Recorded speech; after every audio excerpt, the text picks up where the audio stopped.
The ground preserves more than relics. It safeguards moments that continue to defy certainty. Ancient burial sites, meticulously crafted figures, and eerily preserved remains reveal scenes that still challenge modern investigation. Each remarkable excavation adds another unsettling chapter to humanity's enduring record, where evidence can feel more unsettling than fiction. So sit back, relax, and let's descend into the top 10 haunting and creepiest archaeological mysteries in history. High on a quiet hillside near the modern city of Rethymno on the island of Crete, the Armeni Necropolis stretches across a peaceful landscape of olive groves, rugged limestone, and scattered oak trees. At first glance, nothing about the terrain suggests that it conceals one of the most remarkable burial grounds of the late Bronze Age. The wind moves gently through the branches, birds cross the open sky, and the earth appears undisturbed. Yet just beneath the surface lies an immense cemetery where hundreds of people were laid to rest more than 3,000 years ago, preserving an extraordinary record of life, belief, and ritual during the height of Minoan culture.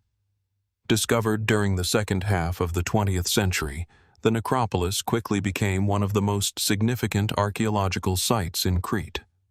Excavations have revealed well over 200 rock-cut tombs, making Armeni one of the largest known cemeteries from this period. Each tomb was carefully carved into the soft limestone, often connected by narrow passageways that descend from the surface before opening into underground burial chambers. Rather than simple graves, these spaces appear to have been designed for repeated use over generations, serving as resting places for entire families or social groups. The precision of the construction immediately attracts attention. Long entrance corridors, known as dromoi, lead toward sealed chambers hidden beneath the hillside. Some passages extend several meters before reaching the burial room itself, creating a gradual transition from the world of the living into the realm of the dead. The layout reflects careful planning rather than hurried necessity, suggesting that funerary architecture held deep symbolic importance. Inside many of the tombs, archaeologists uncovered pottery, bronze weapons, tools, jewelry, seals, and ceremonial vessels. These objects were not placed randomly. Many appear to have been arranged with deliberate care, perhaps intended to accompany the deceased into another existence. Fine drinking cups, decorated stirrup jars, bronze blades, and personal ornaments reveal a society possessing skilled craftsmanship and extensive trade connections throughout the eastern Mediterranean. Human remains recovered from the cemetery have provided equally valuable insights. Many skeletons display evidence of relatively good health, while others preserve traces of disease, healed injuries, and physically demanding labor. Scientific analysis has allowed researchers to estimate age, diet, and even aspects of family relationships among those buried there.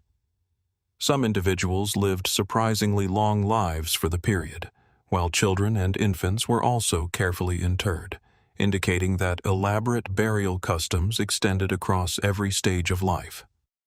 One remarkable discovery involved evidence of repeated burial practices.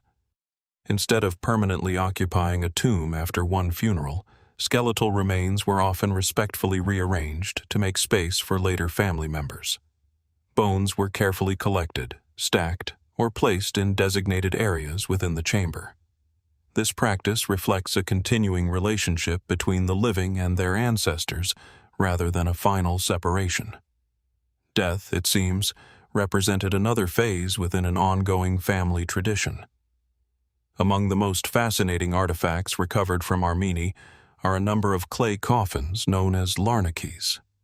Decorated with painted geometric patterns and symbolic motifs, these rectangular containers held the remains of certain individuals, perhaps reflecting differences in status, family customs, or local traditions. Their designs resemble examples discovered elsewhere on Crete, strengthening connections with broader Minoan funerary culture, while also displaying distinctive regional characteristics. The cemetery dates primarily to the late Minoan III period, after dramatic changes had transformed life across Crete. Earlier centuries witnessed the flourishing of magnificent palace complexes such as Knossos, Phaistos, and Malia. By the time Armeni reached its greatest use, many of those political and economic systems had already undergone significant upheaval. Earthquakes, regional conflict, changing trade networks, and increasing influence from mainland Greece reshaped the island's society. Even so, the people buried at Armeni continued traditions that reflected a rich and deeply rooted cultural identity. For archaeologists, the necropolis provides an unusually complete snapshot of this transitional era. Every burial, artifact, and architectural feature contributes another piece to a historical puzzle that remains far from complete.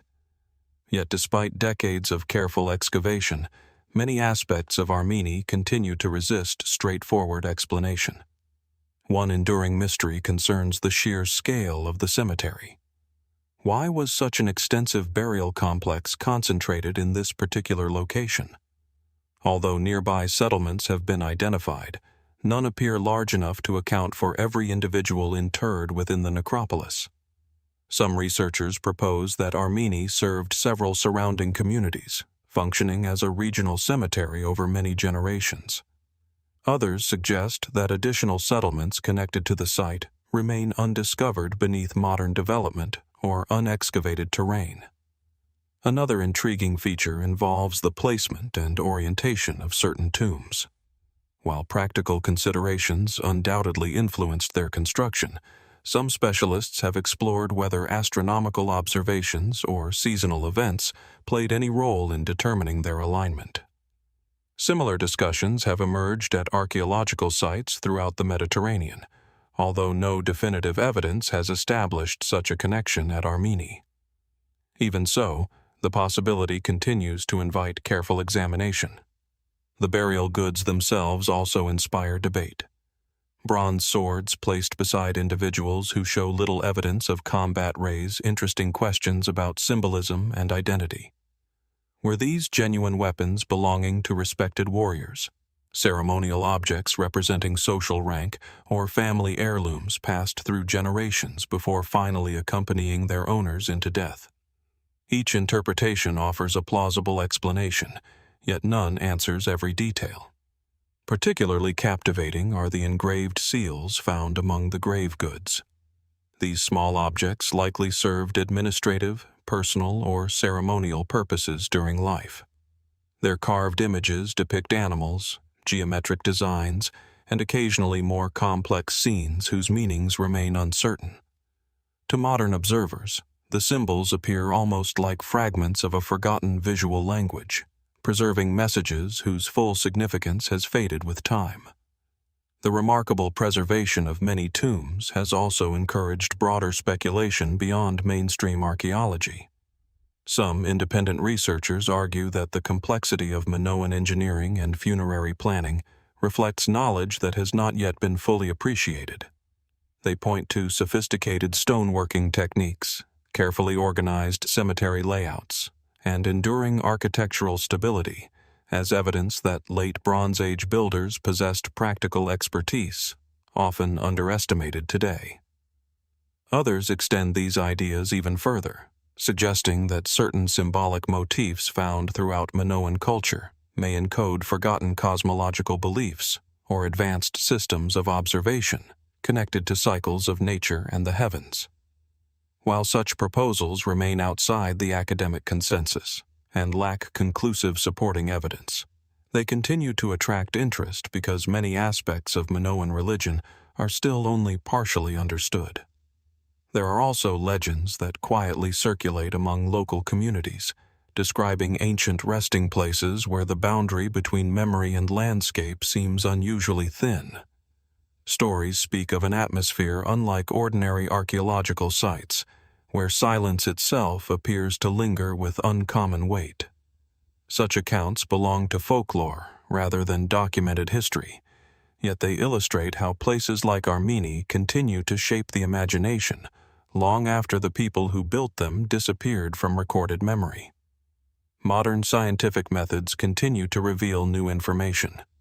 DNA analysis, isotope studies, and increasingly detailed excavation techniques promise deeper understanding of family connections, migration patterns, diet, and population history. Every technological advance adds another layer of knowledge while also exposing fresh uncertainties. New discoveries often answer one question only to uncover several more. Standing above the quiet hillside today, it is easy to understand why Armeni continues to inspire both careful research and quiet reflection. Hundreds of tombs remain as enduring witnesses to lives once filled with ordinary routines, personal relationships, celebrations, hardships, and beliefs now separated from us by more than 3 millennia. Their carefully prepared resting places still preserve countless details, yet the complete story remains just beyond reach. Perhaps the greatest mystery is not simply who these people were, but how much of their world still waits patiently within the limestone, untouched by sunlight and undiscovered by history. While Armeni preserves the quiet echoes of a Bronze Age community, our journey now reaches much farther into humanity's distant past, into an era when the first permanent settlements were only beginning to emerge. Here, the mystery grows even deeper. Long before writing, long before kingdoms and monumental cities, an extraordinary sanctuary appeared on a hillside overlooking the Euphrates River. Its existence has challenged many long-held assumptions about the origins of civilization, raising questions that remain remarkably difficult to answer.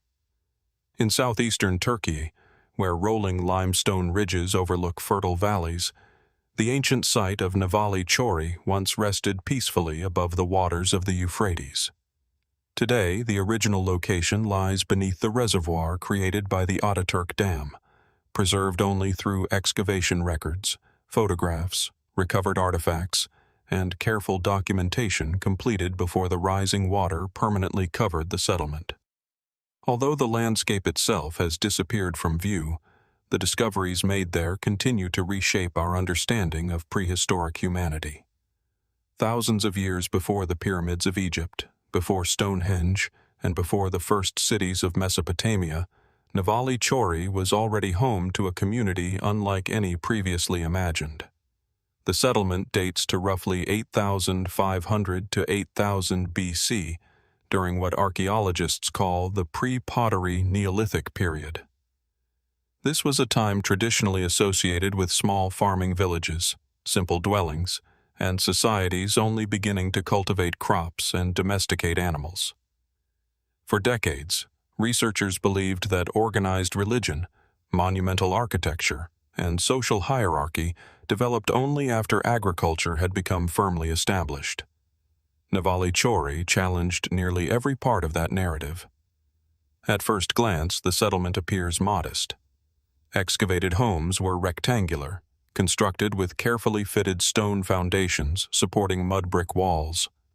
Many contained multiple rooms arranged in orderly patterns, suggesting that the community had already adopted sophisticated building techniques. Stone-lined channels beneath several houses hint at early drainage systems, reflecting planning that seems surprisingly advanced for such an early period. Yet it was not the homes that transformed archaeological thinking. Near the center of the settlement stood a structure unlike anything expected from this era. Rather than functioning as an ordinary residence, this building appears to have served a communal or ceremonial purpose. Massive limestone pillars rose from the floor, their surfaces carefully shaped with remarkable precision. Stone benches lined portions of the interior walls, while sculpted human heads and carved figures were discovered nearby. Even after thousands of years, these carvings retain an unmistakable sense of presence. Some faces display broad features and deeply carved eyes, while others possess an almost expressionless calm. Their proportions differ noticeably from later artistic traditions. They are neither fully naturalistic nor heavily stylized. Instead, they seem to occupy an unfamiliar artistic language whose symbolic meaning remains uncertain. What inspired people living nearly 11,000 years ago to invest so much labor into creating monumental stone architecture? The question has become one of Nevali Çori's greatest mysteries. Unlike temporary shelters built for survival, the ceremonial structure demanded planning, organization, and cooperation. Quarrying limestone, transporting heavy pillars, shaping sculptures, and assembling complex buildings required considerable knowledge and coordinated effort. Such achievements imply that the community possessed social structures far more organized than researchers once believed possible. The discoveries become even more intriguing when viewed alongside nearby sites such as Göbekli Tepe, located only a short distance away. Both settlements share striking architectural similarities, including T-shaped limestone pillars, carefully crafted sculptures, and evidence of communal ritual activity. Together, they suggest that an entire cultural tradition flourished across the region during the earliest stages of settled human life. Yet many aspects of that tradition remain elusive.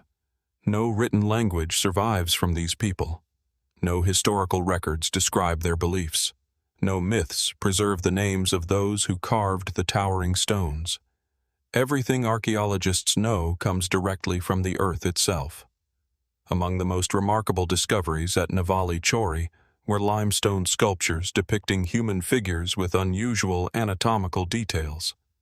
Several statues emphasize carefully carved hands resting across the abdomen, while facial expressions remain solemn and composed. Some lack mouths entirely, an artistic choice that has generated considerable discussion. Was this merely a stylistic convention? Did silence hold symbolic importance?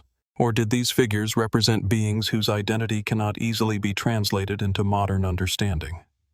Archaeologists generally interpret them as religious or ceremonial images, perhaps representing revered ancestors, spiritual beings, or important community leaders.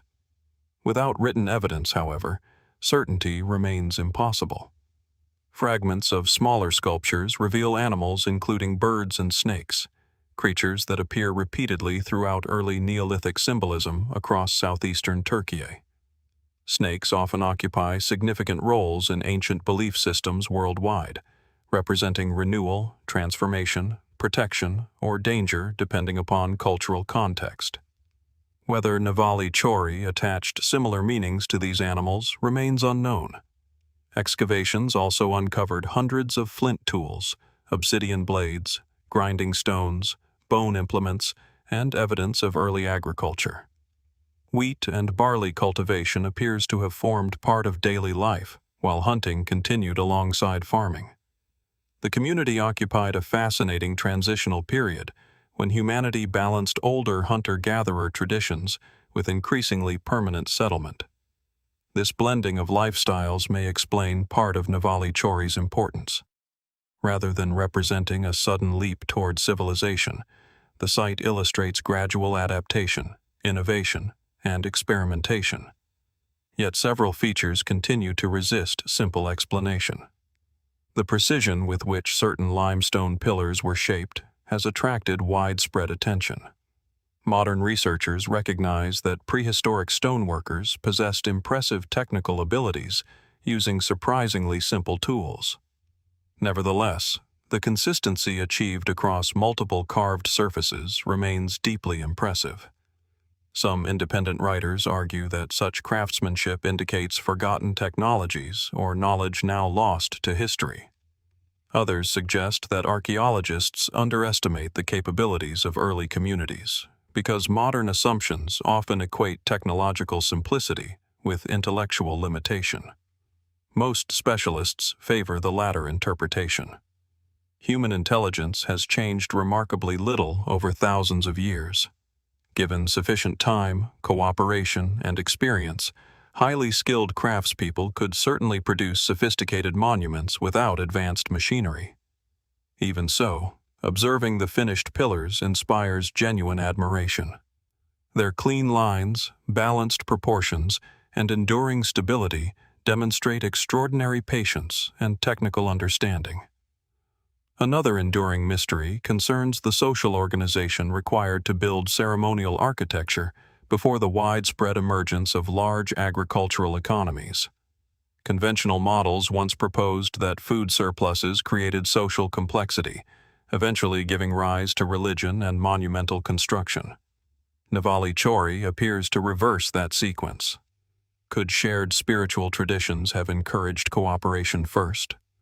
Might ceremonial gathering places have strengthened social bonds that later supported farming communities?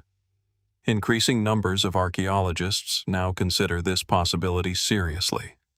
If correct, humanity's earliest organized beliefs may have played a direct role in shaping civilization itself. The implications extend far beyond one archaeological site. Religion, symbolism, and collective identity may have preceded cities rather than resulting from them. Not everyone accepts this interpretation completely. Alternative theories continue to circulate beyond mainstream archaeology. Some propose that Nevali Çori preserves fragments of knowledge inherited from an even older culture whose physical remains have largely disappeared. According to these ideas, survivors of an unknown prehistoric society transmitted architectural techniques and symbolic traditions to emerging Neolithic communities following dramatic climatic events near the end of the last ice age. Supporters often point to similarities between widely separated archaeological sites, arguing that such connections suggest forgotten networks of communication. Current archaeological evidence does not confirm these conclusions. At present, gradual regional cultural development remains the explanation most strongly supported by excavated data. Still, the persistence of these alternative ideas reflects a broader truth. Many chapters of early human history remain incomplete. Every new discovery has the potential to reshape existing interpretations. Nevali Çori itself serves as proof of that reality. Before its excavation, few researchers imagined ceremonial architecture of this scale existing so early. After its discovery, textbooks required revision. What other assumptions might eventually change? There is another quiet mystery surrounding the site itself. Because the original settlement now rests beneath the reservoir, opportunities for future excavation have ended. Unlike many archaeological locations that continue revealing new structures each season, Nevali Çori has effectively become frozen within the records created before inundation. Researchers must rely upon preserved artifacts, photographs, excavation notes, and recovered architectural elements now displayed in museums. It is impossible to know what additional discoveries remained buried beyond the excavated areas. Entire buildings may still lie undisturbed beneath layers of sediment and water. Additional sculptures, ceremonial objects, or evidence capable of answering long-standing questions could remain forever inaccessible. That reality lends Nevali Çori an unusual sense of silence. The site still exists, yet no one can walk its original streets again. No future excavation can widen its trenches. Its remaining secrets rest beneath an artificial lake, sealed away by modern engineering after surviving nearly 11,000 years. Standing before the reconstructed pillars displayed in museums today, it becomes remarkably easy to forget their immense age. These stones were shaped by hands belonging to people who never saw metal tools, written alphabets, wheeled vehicles, or monumental kingdoms. Yet they understood proportion, symbolism, architecture, and collective effort well enough to create a place whose purpose continues to inspire careful investigation. Perhaps that is Nevali Çori's greatest mystery. Not that its builders accomplished something impossible, but that they accomplished something humanity never expected to find at such an early moment in history. Every carved figure, every carefully fitted stone, and every silent pillar reminds us that the origins of civilization remain far more intricate than once believed.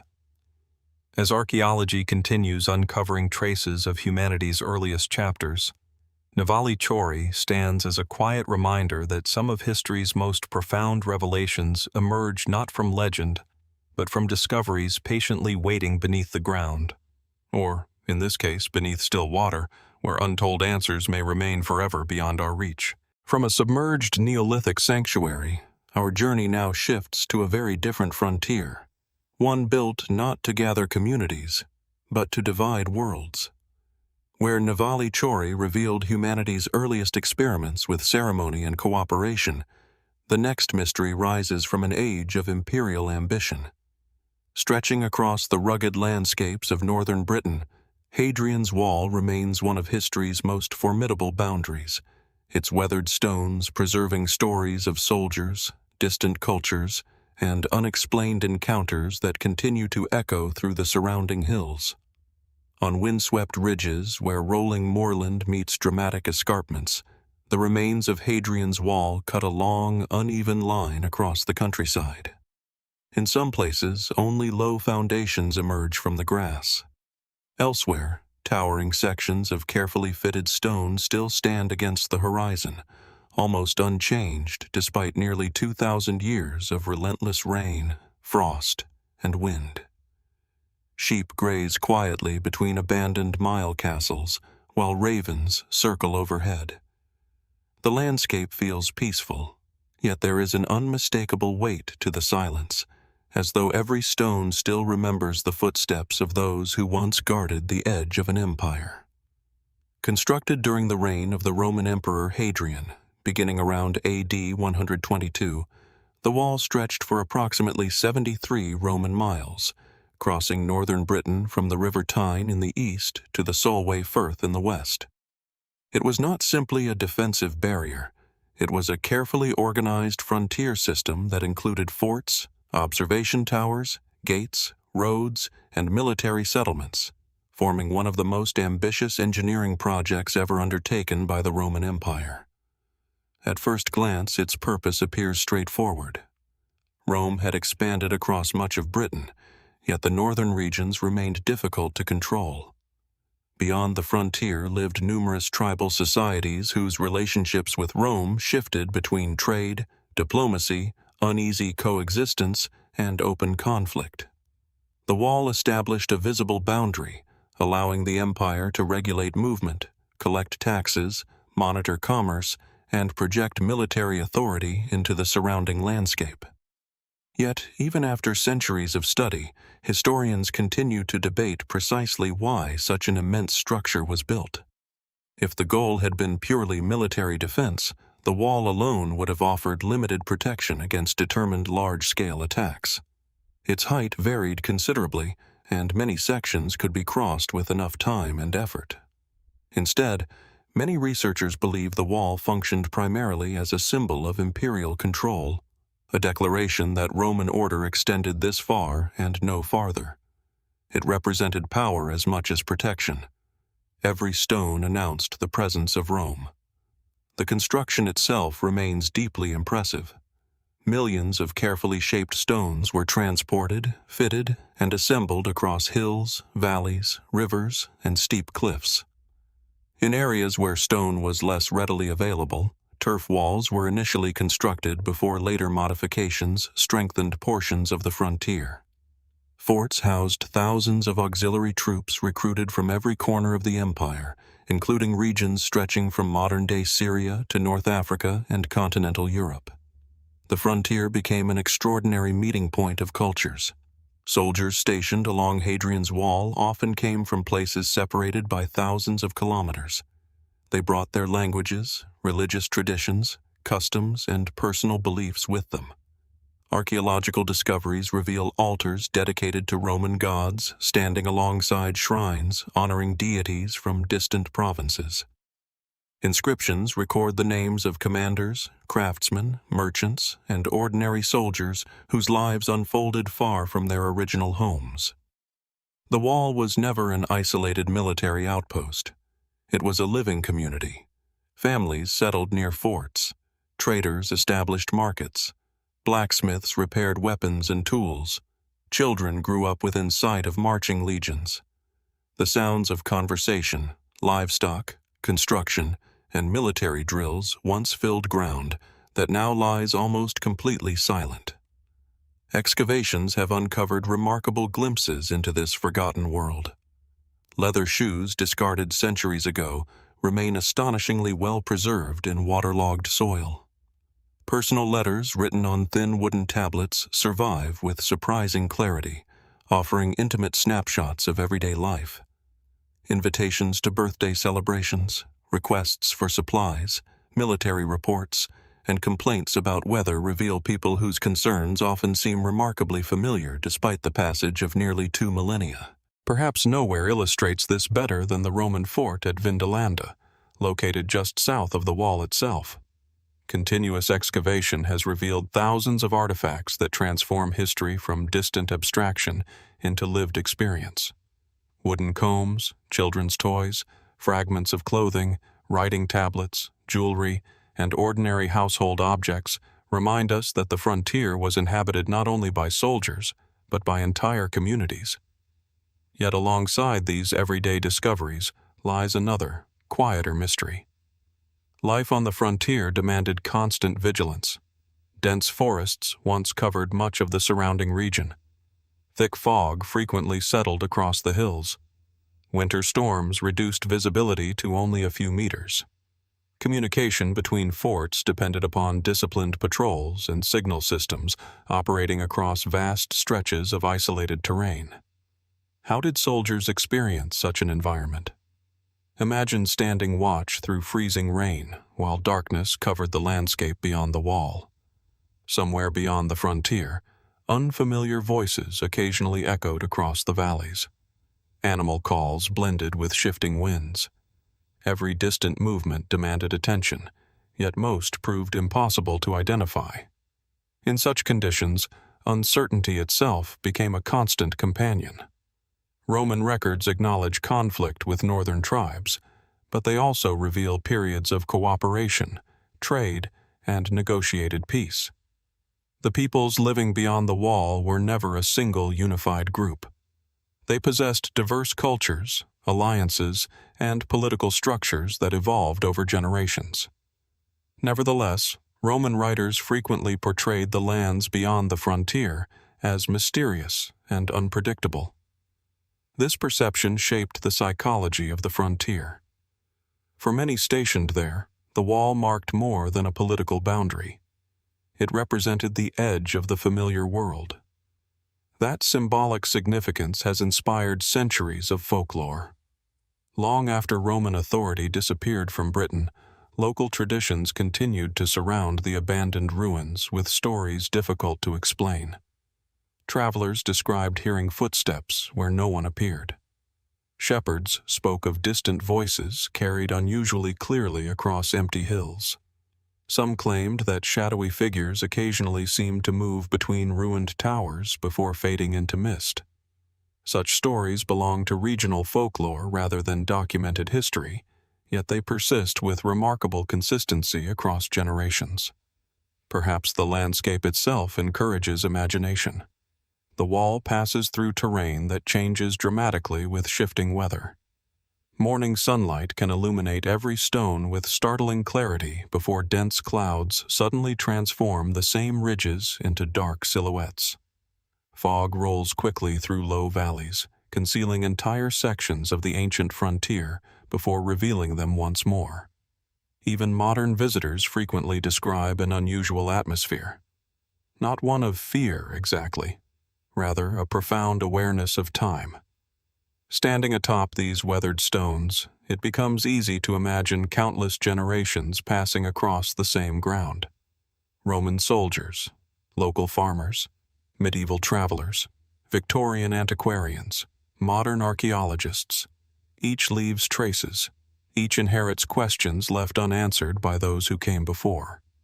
One enduring mystery concerns portions of the wall that appear to have undergone repeated modifications during Roman occupation. Gates were blocked, reopened, strengthened, or abandoned. Forts expanded and contracted. Defensive arrangements evolved repeatedly over nearly 3 centuries. These changes reflect shifting political realities rather than a single fixed strategy. Yet they also reveal how little certainty existed even within one of history's greatest empires. Rome itself continually adapted to circumstances unfolding along this distant frontier. Another fascinating puzzle involves religious practices carried out by soldiers stationed there. Numerous temples and shrines have been excavated, dedicated to an extraordinary variety of deities. Among the most intriguing are temples associated with Mithras, a mystery religion practiced by many Roman soldiers. Mithraic ceremonies took place within underground sanctuaries designed to resemble caves, where initiates participated in rituals whose details remain only partially understood today. Very little written information survives describing these ceremonies directly. Most knowledge comes from archaeology. Stone carvings depict symbolic scenes filled with imagery whose meanings continue to generate scholarly debate. Were these rituals intended to strengthen loyalty, provide spiritual comfort on an isolated frontier, or preserve traditions imported from distant provinces? No complete answers have emerged. Other altars honor local Celtic deities alongside Roman gods, illustrating remarkable cultural blending rather than simple replacement. Religious identities along Hadrian's Wall appear to have been fluid, adapting as communities from different backgrounds interacted over generations. This cultural mixture raises another intriguing possibility. How many traditions, stories, and beliefs disappeared completely after Rome withdrew from Britain in the early 5th century? Written records become increasingly scarce during the centuries that followed. The wall gradually fell into disrepair. Stones were reused to construct churches, castles, homes, and farms. Nature slowly reclaimed abandoned forts. Yet the frontier itself never entirely vanished from memory. Medieval chroniclers continued describing the enormous ruins, although many no longer understood who had built them. Some attributed the wall to legendary kings. Others connected it with giants. Still others imagined supernatural builders whose identities blurred into myth. These explanations reflected genuine attempts to understand a monument whose true origins had become obscured by time. Modern archaeology has restored much of that lost history. Even so, not every question has been resolved. Why were certain forts occupied longer than others? What conversations occurred between Roman commanders and tribal leaders beyond the frontier? How many undocumented agreements, alliances, betrayals, and exchanges shaped daily life along the wall? Most importantly, what experiences escaped every official report? History usually preserves extraordinary events. Ordinary moments disappear. The brief conversation between two strangers meeting at a frontier gate, a child watching soldiers march past, a merchant crossing from one world into another, a lone sentry observing distant campfires beneath a winter sky. Those moments leave almost no archaeological trace, yet they formed the true rhythm of life along Hadrian's Wall. Technological advances continue to reveal new information. Ground-penetrating radar identifies buried structures without excavation. Environmental studies reconstruct ancient forests, rivers, and agricultural activity. Microscopic analysis of artifacts reveals patterns of trade, diet, craftsmanship, and daily routines unimaginable only decades ago. Each discovery sharpens the historical picture. Yet every answer introduces fresh uncertainty. The wall itself has become less mysterious than the people who lived beside it. Who were they beyond military records and carved inscriptions? What hopes sustained them during long winters? What fears accompanied nights spent watching the horizon? What stories did they tell one another while fires burned inside stone barracks overlooking the frontier? Perhaps those are the questions that matter most. The weathered stones stretching across northern Britain still command attention, not because they are the tallest Roman monument or the most elaborate engineering achievement, but because they preserve the human experience of standing at the edge of the known world. They remind us that borders are never merely physical structures. They are places where cultures meet, identities shift, certainty fades, and history quietly accumulates layer upon layer. Even after nearly 2,000 years, Hadrian's Wall continues to guard more than an ancient frontier. It protects countless untold stories, fragments of forgotten lives, and mysteries that may never be fully recovered.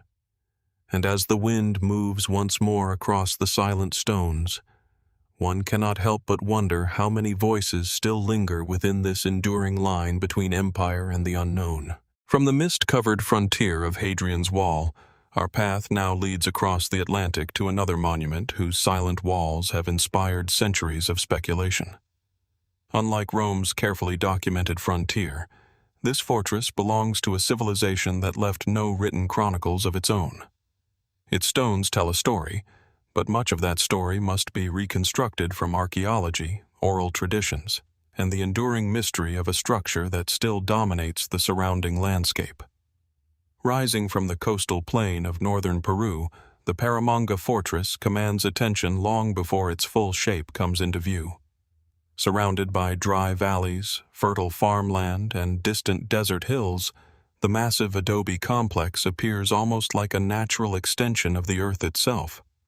From afar, its weathered walls blend into the pale landscape, their sun-baked surfaces carrying the same warm tones as the surrounding soil. Yet as visitors draw closer, the scale of the structure becomes unmistakable. Thick defensive walls, stepped terraces, narrow passageways, and towering platforms combine to create one of the most intriguing archaeological sites along Peru's northern coast. Time has softened many of its edges, but the fortress still projects an unmistakable sense of authority.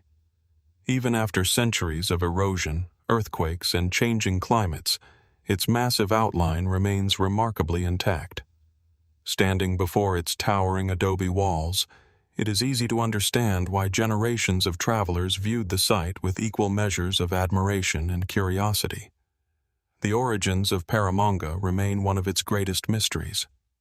Most archaeologists associate the fortress with the Chimu civilization, a powerful culture that flourished along Peru's northern coast between approximately AD 900 and AD 1470.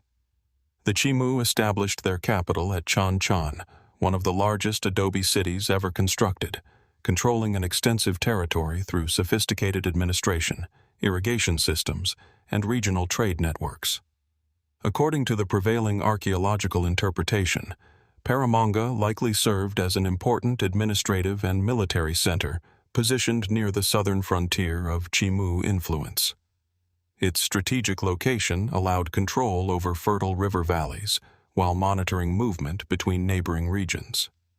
Some evidence suggests that the fortress later came under the authority of the Inca Empire after Chimu lands were incorporated during the expansion of Inca rule in the 15th century. Yet despite this general framework, many important questions remain unanswered. No surviving written records created by the builders themselves describe why Paramonga was constructed, how it functioned on a daily basis, or what events unfolded within its walls. Much of its history must therefore be inferred through architecture, excavation, and careful comparison with similar sites throughout the region. The fortress itself reflects impressive planning. Its walls form a series of enclosed levels connected by ramps, stairways, and carefully controlled entrances. Rather than presenting a simple rectangular layout, the complex rises in successive terraces toward elevated platforms, creating multiple layers of access. Anyone approaching the upper portions would have encountered a carefully managed sequence of narrow passages and defensive positions. Such design naturally raises important questions. Was Paramonga intended primarily as a military fortress, or did its elevated spaces serve ceremonial functions as well? Many researchers believe it fulfilled several purposes simultaneously. Administrative authority, religious activity, storage facilities, and military defense often overlapped within major Andean centers.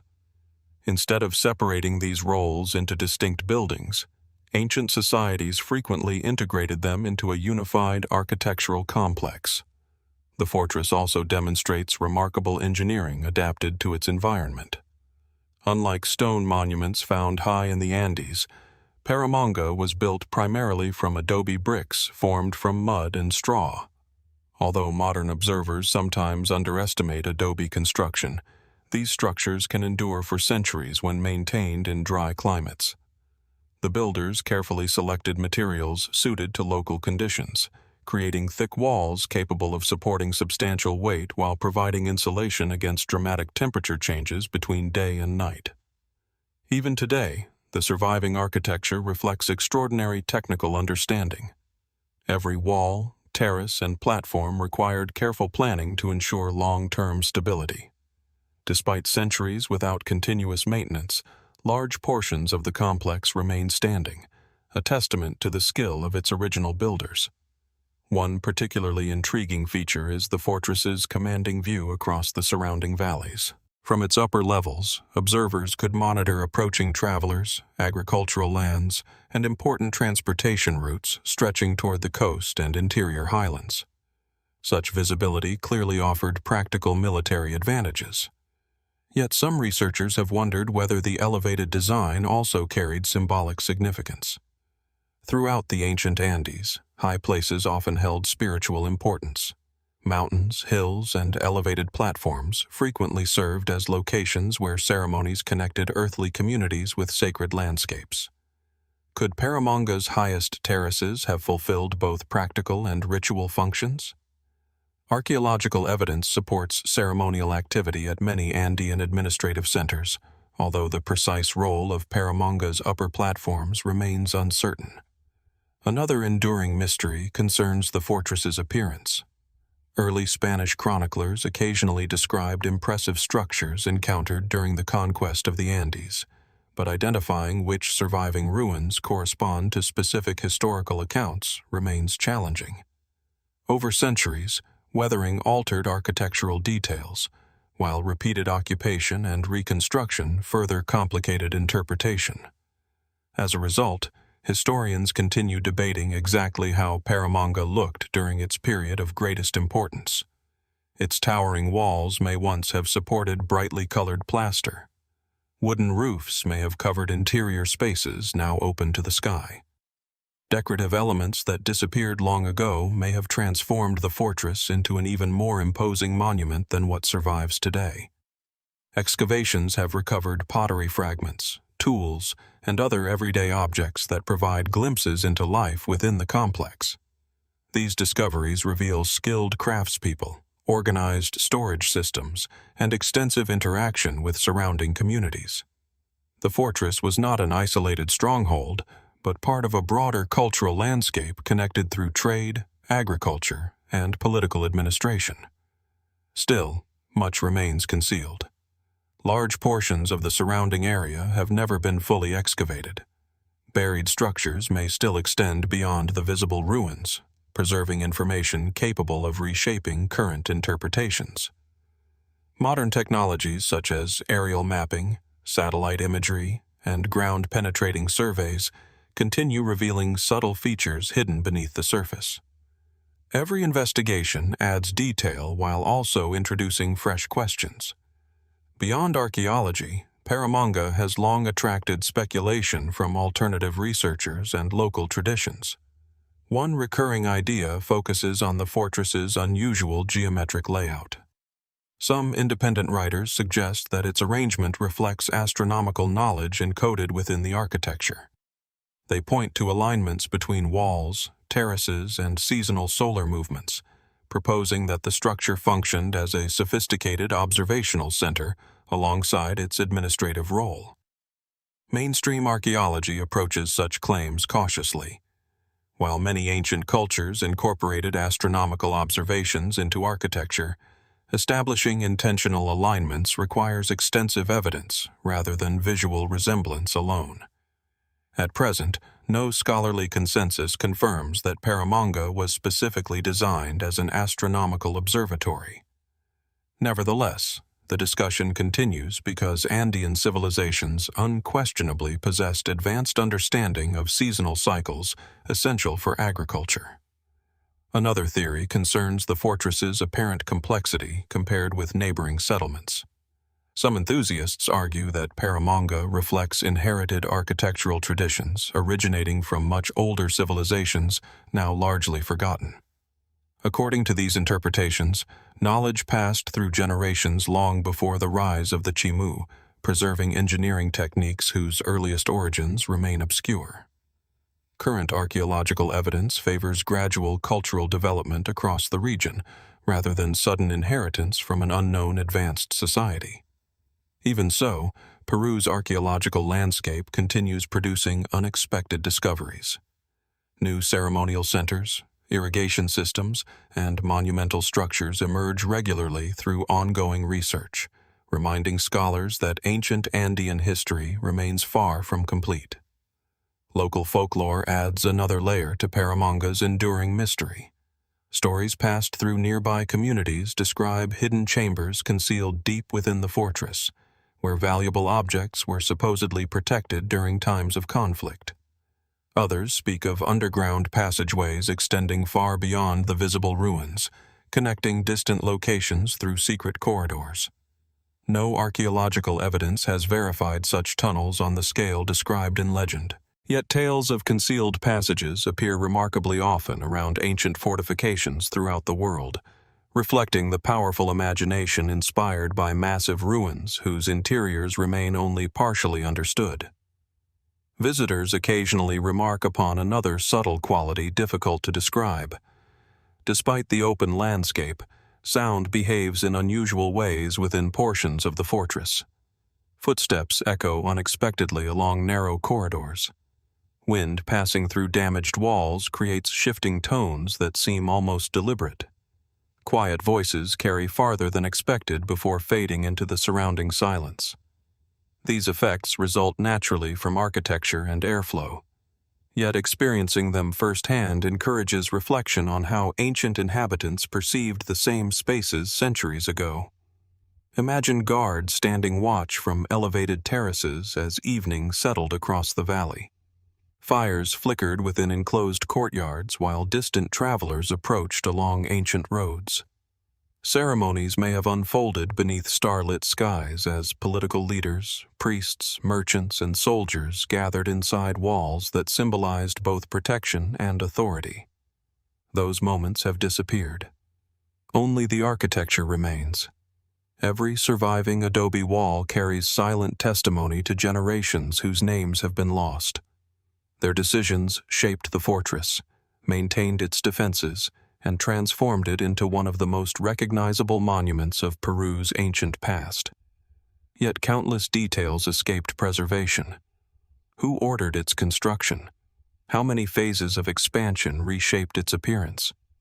What conversations determined the fate of those who entered through its gates? And perhaps most intriguingly, what still lies hidden beneath the untouched layers of earth surrounding this remarkable stronghold, waiting for future discoveries to reveal another forgotten chapter in the long and mysterious history of Paramonga.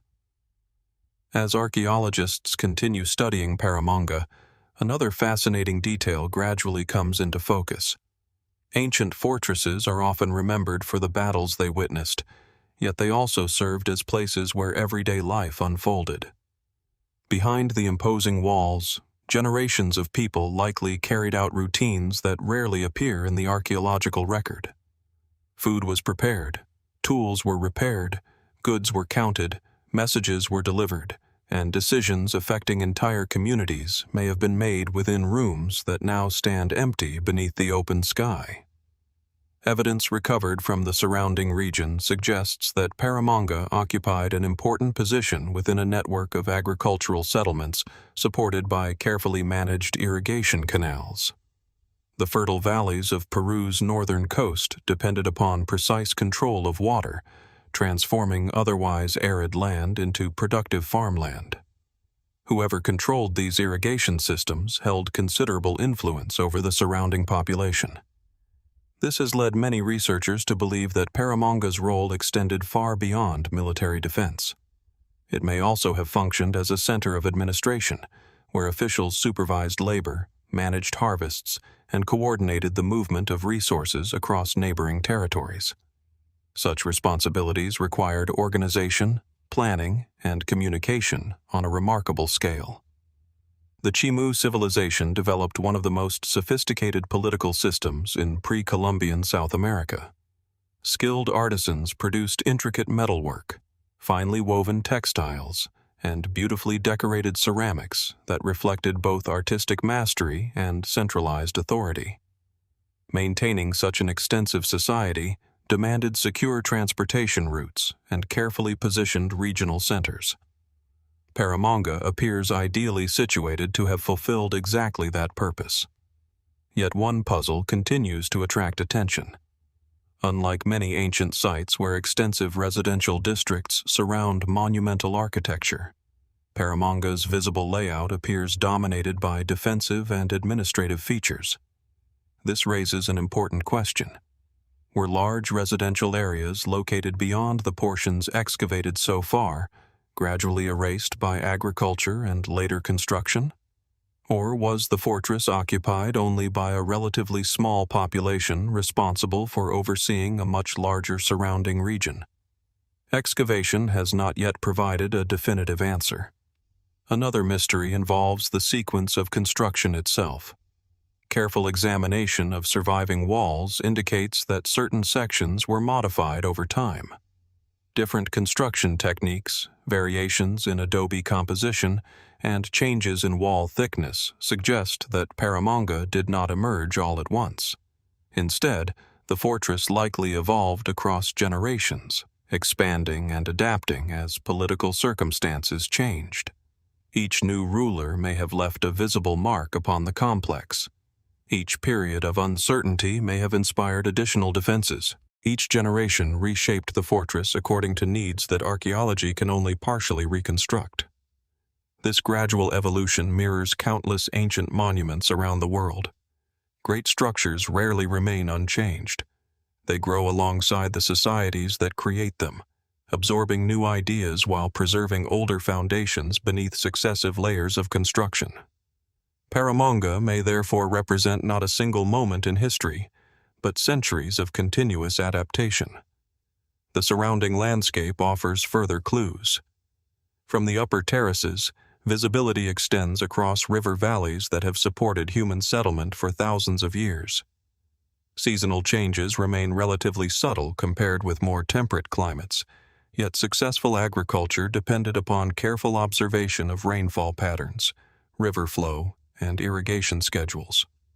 The fortress occupied a position from which both natural resources and human activity could be monitored with remarkable efficiency. Some researchers have proposed that this commanding view also carried symbolic meaning.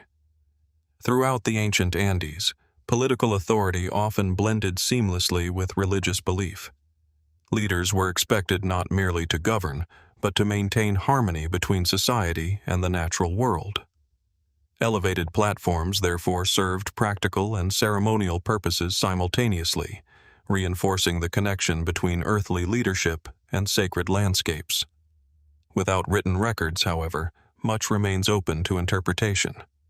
One particularly intriguing aspect of Paramonga is how little decorative symbolism survives compared with other major Andean sites.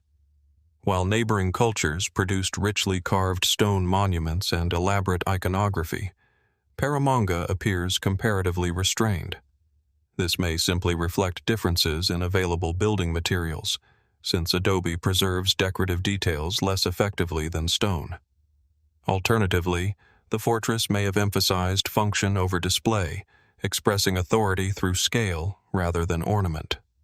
Either possibility offers valuable insight into the priorities of its builders. The absence of obvious symbolism has also encouraged broader speculation. Some independent researchers suggest that hidden chambers or buried ceremonial spaces remain undiscovered within the complex, preserving artwork and artifacts unlike anything yet recovered. They argue that only a fraction of the original fortress has been thoroughly investigated, leaving open the possibility that future excavations could transform current understanding.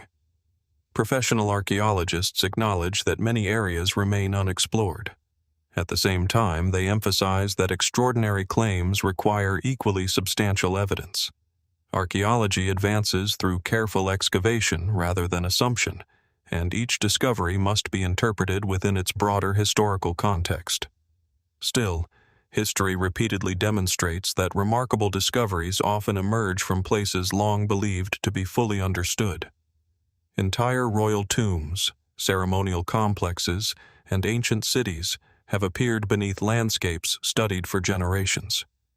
Paramonga itself reminds us that patience remains one of archaeology's greatest tools. Perhaps the most enduring mystery is not hidden within a single chamber or buried beneath one unexplored terrace. It lies in the countless human experiences that vanished without record. The commander who watched distant dust rising across the valley, the artisan shaping fresh adobe beneath the afternoon sun, the messenger arriving with urgent news from another settlement, the child growing up inside walls that represented security long before they became ruins. Their voices have faded, yet their presence lingers within every surviving structure. As daylight slowly shifts across the fortress today, shadows lengthen along weathered walls much as they did centuries ago.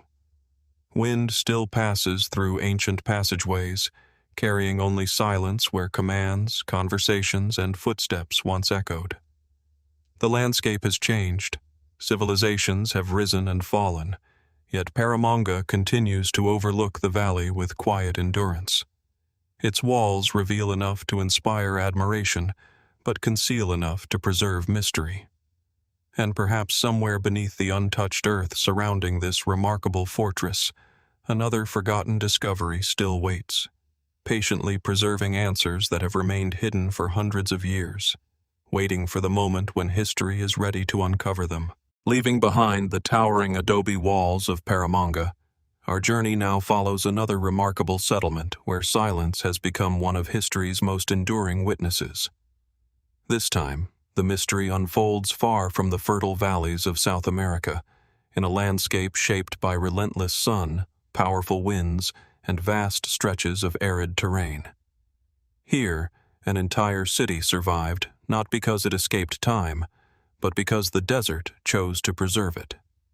Rising above two deep river valleys in what is now the Xinjiang Uyghur Autonomous Region of western China, the Jiaohe Ruins occupy one of the most naturally fortified locations in the ancient world. The city rests atop a long, narrow plateau carved by flowing water over countless centuries. Steep cliffs drop sharply on either side, creating defenses that required little enhancement from human hands. Viewed from above, the settlement resembles a stone ship anchored in a sea of sand, isolated yet commanding, its weathered streets still tracing the outline of a civilization that flourished along one of history's greatest trade networks. The first impression is one of remarkable stillness. Unlike many ancient cities where reconstruction has altered the landscape, Jiaohe remains strikingly authentic. Earthen walls rise directly from the plateau. Narrow streets weave between roofless homes. Temples, courtyards, administrative buildings, workshops, and defensive towers retain their original positions despite centuries of abandonment. The dry climate has preserved much of the city's layout with extraordinary clarity, allowing visitors to walk pathways first established nearly 2,000 years ago. Every corner invites careful observation. Unlike cities built of stone, Jiaohe relied primarily on compacted earth, cut directly into the plateau itself or formed into sturdy adobe structures. Builders worked with the landscape rather than against it, carving foundations into solid ground before raising walls that blended seamlessly with the surrounding terrain. This approach produced a city uniquely adapted to its environment, one capable of enduring harsh seasonal conditions while making efficient use of available resources. The origins of Jiaohe stretch back more than 2,000 years. Archaeological evidence suggests that the settlement developed as the capital of the ancient kingdom of Jushi, whose inhabitants occupied this strategically important region during the first millennium BC. Positioned along branches of the Silk Road, Jiaohe became an essential crossroads connecting East Asia with Central Asia, Persia, India, and the Mediterranean world. Merchants, pilgrims, diplomats, scholars, and travelers from distant cultures all passed through its gates, bringing with them languages, beliefs, technologies, and traditions that transformed the city into a vibrant center of exchange. Few places better illustrate the complexity of the Silk Road. Rather than serving as a single highway, it consisted of countless interconnected routes crossing deserts, mountains, and fertile valleys. Goods certainly traveled these paths, but so did ideas. Religions spread alongside commerce. Artistic styles merged across cultural boundaries. Scientific knowledge moved gradually between civilizations separated by thousands of kilometers. Jiaohe stood at the heart of this remarkable network. Its streets once echoed with conversations spoken in multiple languages. Buddhist monks journeyed through the city carrying sacred texts. Traders transported silk, jade, spices, precious metals, glassware, and finely crafted ceramics. Local officials managed taxation and security while welcoming visitors whose homelands lay unimaginably far away. The archaeological remains reveal a settlement organized with impressive precision. Residential districts occupied carefully planned sections of the plateau. Government buildings stood apart from ordinary homes. Religious complexes reflected the growing influence of Buddhism, whose monasteries became important features of the city during later centuries. Defensive walls protected vulnerable approaches, while the surrounding cliffs formed natural barriers against invasion. Yet despite this apparent order, many aspects of Jiaohe remain uncertain. The city's remarkable preservation provides extraordinary architectural evidence, but written records describing everyday life remain comparatively limited. Archaeologists continue piecing together its history through excavation, recovered manuscripts, and comparison with neighboring settlements. One enduring mystery concerns the city's gradual transformation over time. Jiaohe experienced periods of prosperity under different political powers, adapting repeatedly as regional empires expanded and declined. Control shifted between various kingdoms and dynasties, yet the city continued functioning as an important center for centuries. How did its residents navigate such continual political change? Did ordinary families experience these transitions as dramatic upheavals, or did daily routines continue largely uninterrupted despite changing rulers? The archaeological record offers only fragments. Excavations have uncovered beautifully preserved homes containing storage areas, kitchens, workshops, and courtyards. Everyday objects recovered from these spaces reveal practical concerns remarkably familiar across cultures and centuries. Cooking vessels, farming tools, woven textiles, wooden implements, and personal ornaments reflect lives centered upon work, family, and community. At the same time, religious structures reveal another dimension of Jiaohe's identity. Buddhist temples and monasteries occupied prominent locations within the city, indicating that spiritual practice played a central role in public life. Clay sculptures, painted murals, and architectural remains suggest richly decorated interiors that have only partially survived. Though much of the artwork has deteriorated over time, enough remains to demonstrate considerable artistic sophistication. The coexistence of commercial activity and religious devotion reflects one of the Silk Road's defining characteristics. Trade carried more than merchandise. It carried philosophies, languages, rituals, ways of understanding the world. Jiaohe became a meeting place where diverse traditions interacted, sometimes blending into entirely new cultural expressions. Yet, for all its success, the city eventually fell silent. Historical sources suggest that warfare, shifting trade routes, environmental pressures, and political instability gradually reduced Jiaohe's importance. During the Mongol period, changing regional dynamics accelerated its decline until the settlement was ultimately abandoned.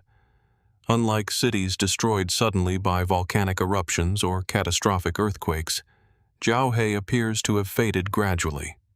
its streets emptied one generation at a time. Homes were left behind. Temples ceased receiving visitors. Markets no longer welcomed distant caravans. Eventually, only the desert remained. This slow disappearance creates one of the site's most haunting qualities. There was no single dramatic ending. Instead, an entire city simply slipped beyond history's spotlight. One particularly fascinating mystery involves the preservation itself.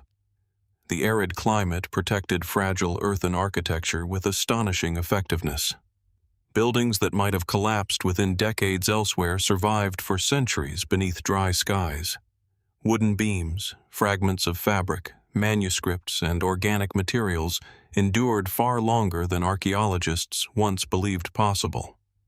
This exceptional preservation allows researchers to reconstruct urban planning with remarkable accuracy. Even so, many important details remain hidden beneath unexcavated layers of soil.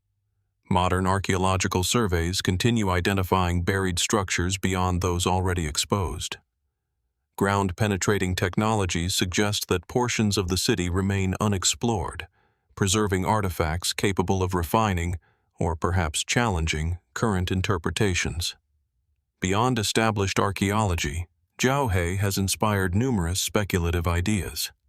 Some independent researchers point to the city's sophisticated urban planning as evidence that ancient Silk Road societies possessed organizational abilities still underestimated today. They note the efficient drainage systems, carefully planned districts, and durable engineering achieved using relatively simple construction materials. Others look beyond practical explanations. Because Jiaohe occupied such an isolated plateau surrounded by dramatic desert landscapes, some have suggested that its location held symbolic or astronomical significance. According to these theories, certain structures may align with seasonal solar events or celestial observations important to local religious traditions. At present, archaeological evidence neither firmly confirms nor entirely excludes such possibilities. Ancient civilizations frequently observed the movements of the heavens for agricultural and ceremonial purposes. Whether Jiaohe incorporated deliberate astronomical alignments remains an area requiring further research rather than confident conclusion. Local folklore introduces yet another layer of mystery. Stories speak of hidden chambers sealed beneath collapsed buildings, where valuable manuscripts or sacred objects escaped destruction during the city's final years. Others describe forgotten tunnels leading beyond the plateau, allowing inhabitants to leave unnoticed during periods of danger. No convincing archaeological evidence has verified these accounts. Yet the city's enormous size and incomplete excavation ensure that imagination continues filling spaces where evidence remains limited. Walking through Jiaohe today offers an experience unlike visiting many ancient ruins. There are no reconstructed facades disguising uncertainty. No modern buildings interrupt the ancient streets. Instead, the city appears suspended between past and present, its empty avenues preserved almost exactly where generations of merchants, monks, craftsmen, officials, and families once lived their ordinary lives. The silence feels almost tangible. Wind moves gently through roofless walls. Dust settles where footsteps once echoed. Sunlight falls across abandoned courtyards, much as it did centuries ago. The city remains astonishingly complete, yet its people are absent. That contrast may be Jiaohe's greatest mystery.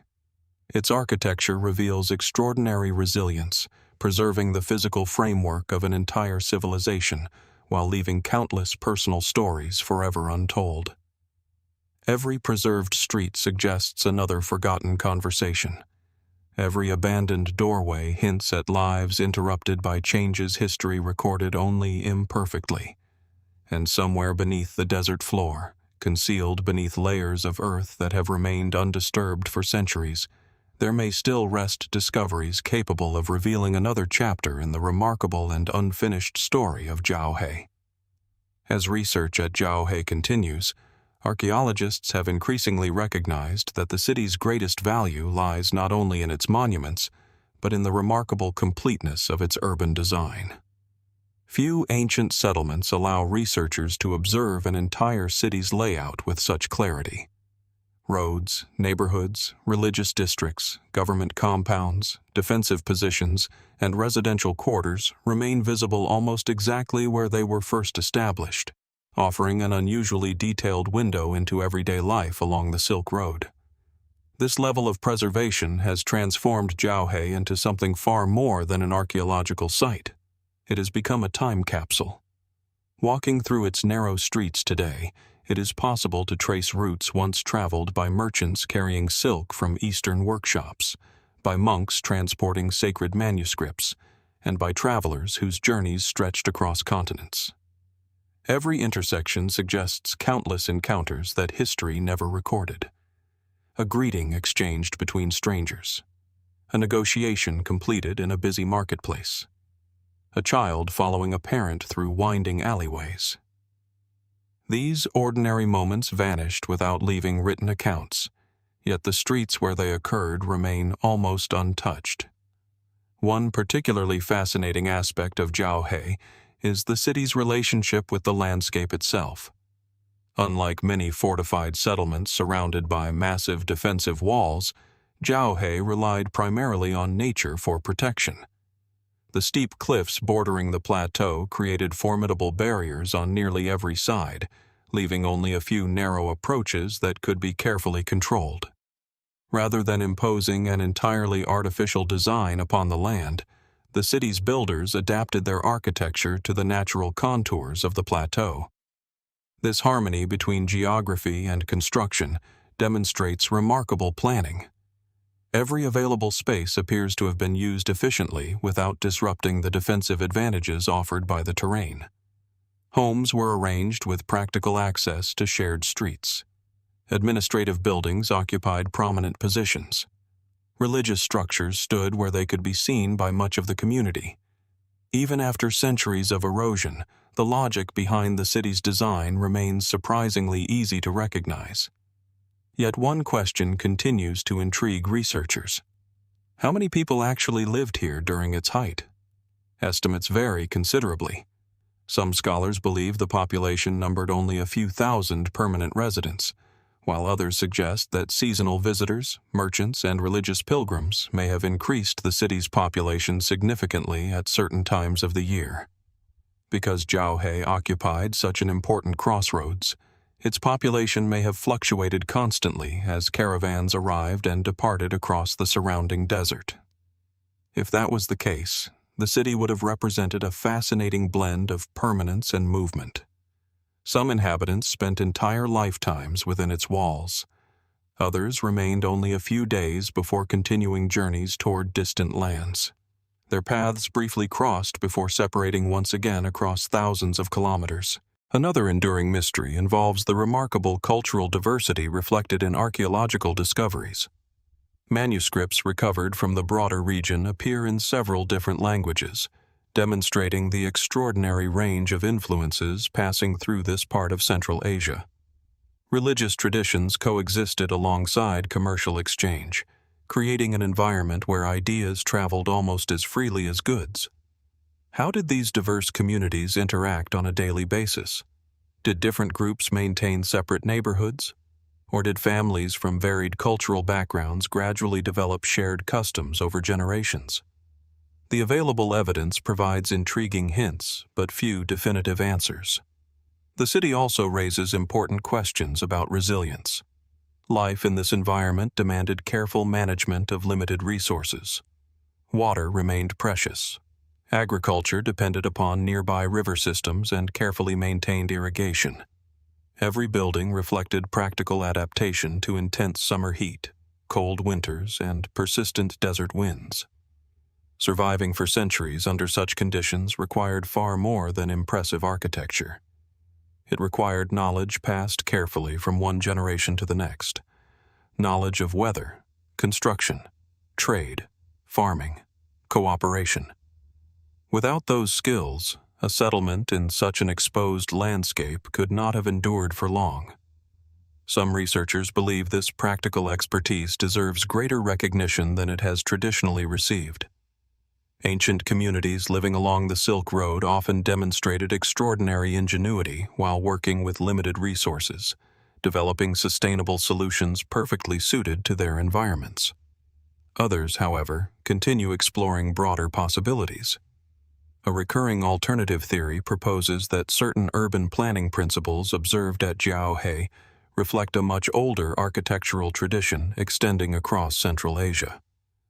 Supporters suggest that knowledge accumulated over countless generations gradually spread between distant settlements, producing similarities in construction that are only beginning to be fully appreciated.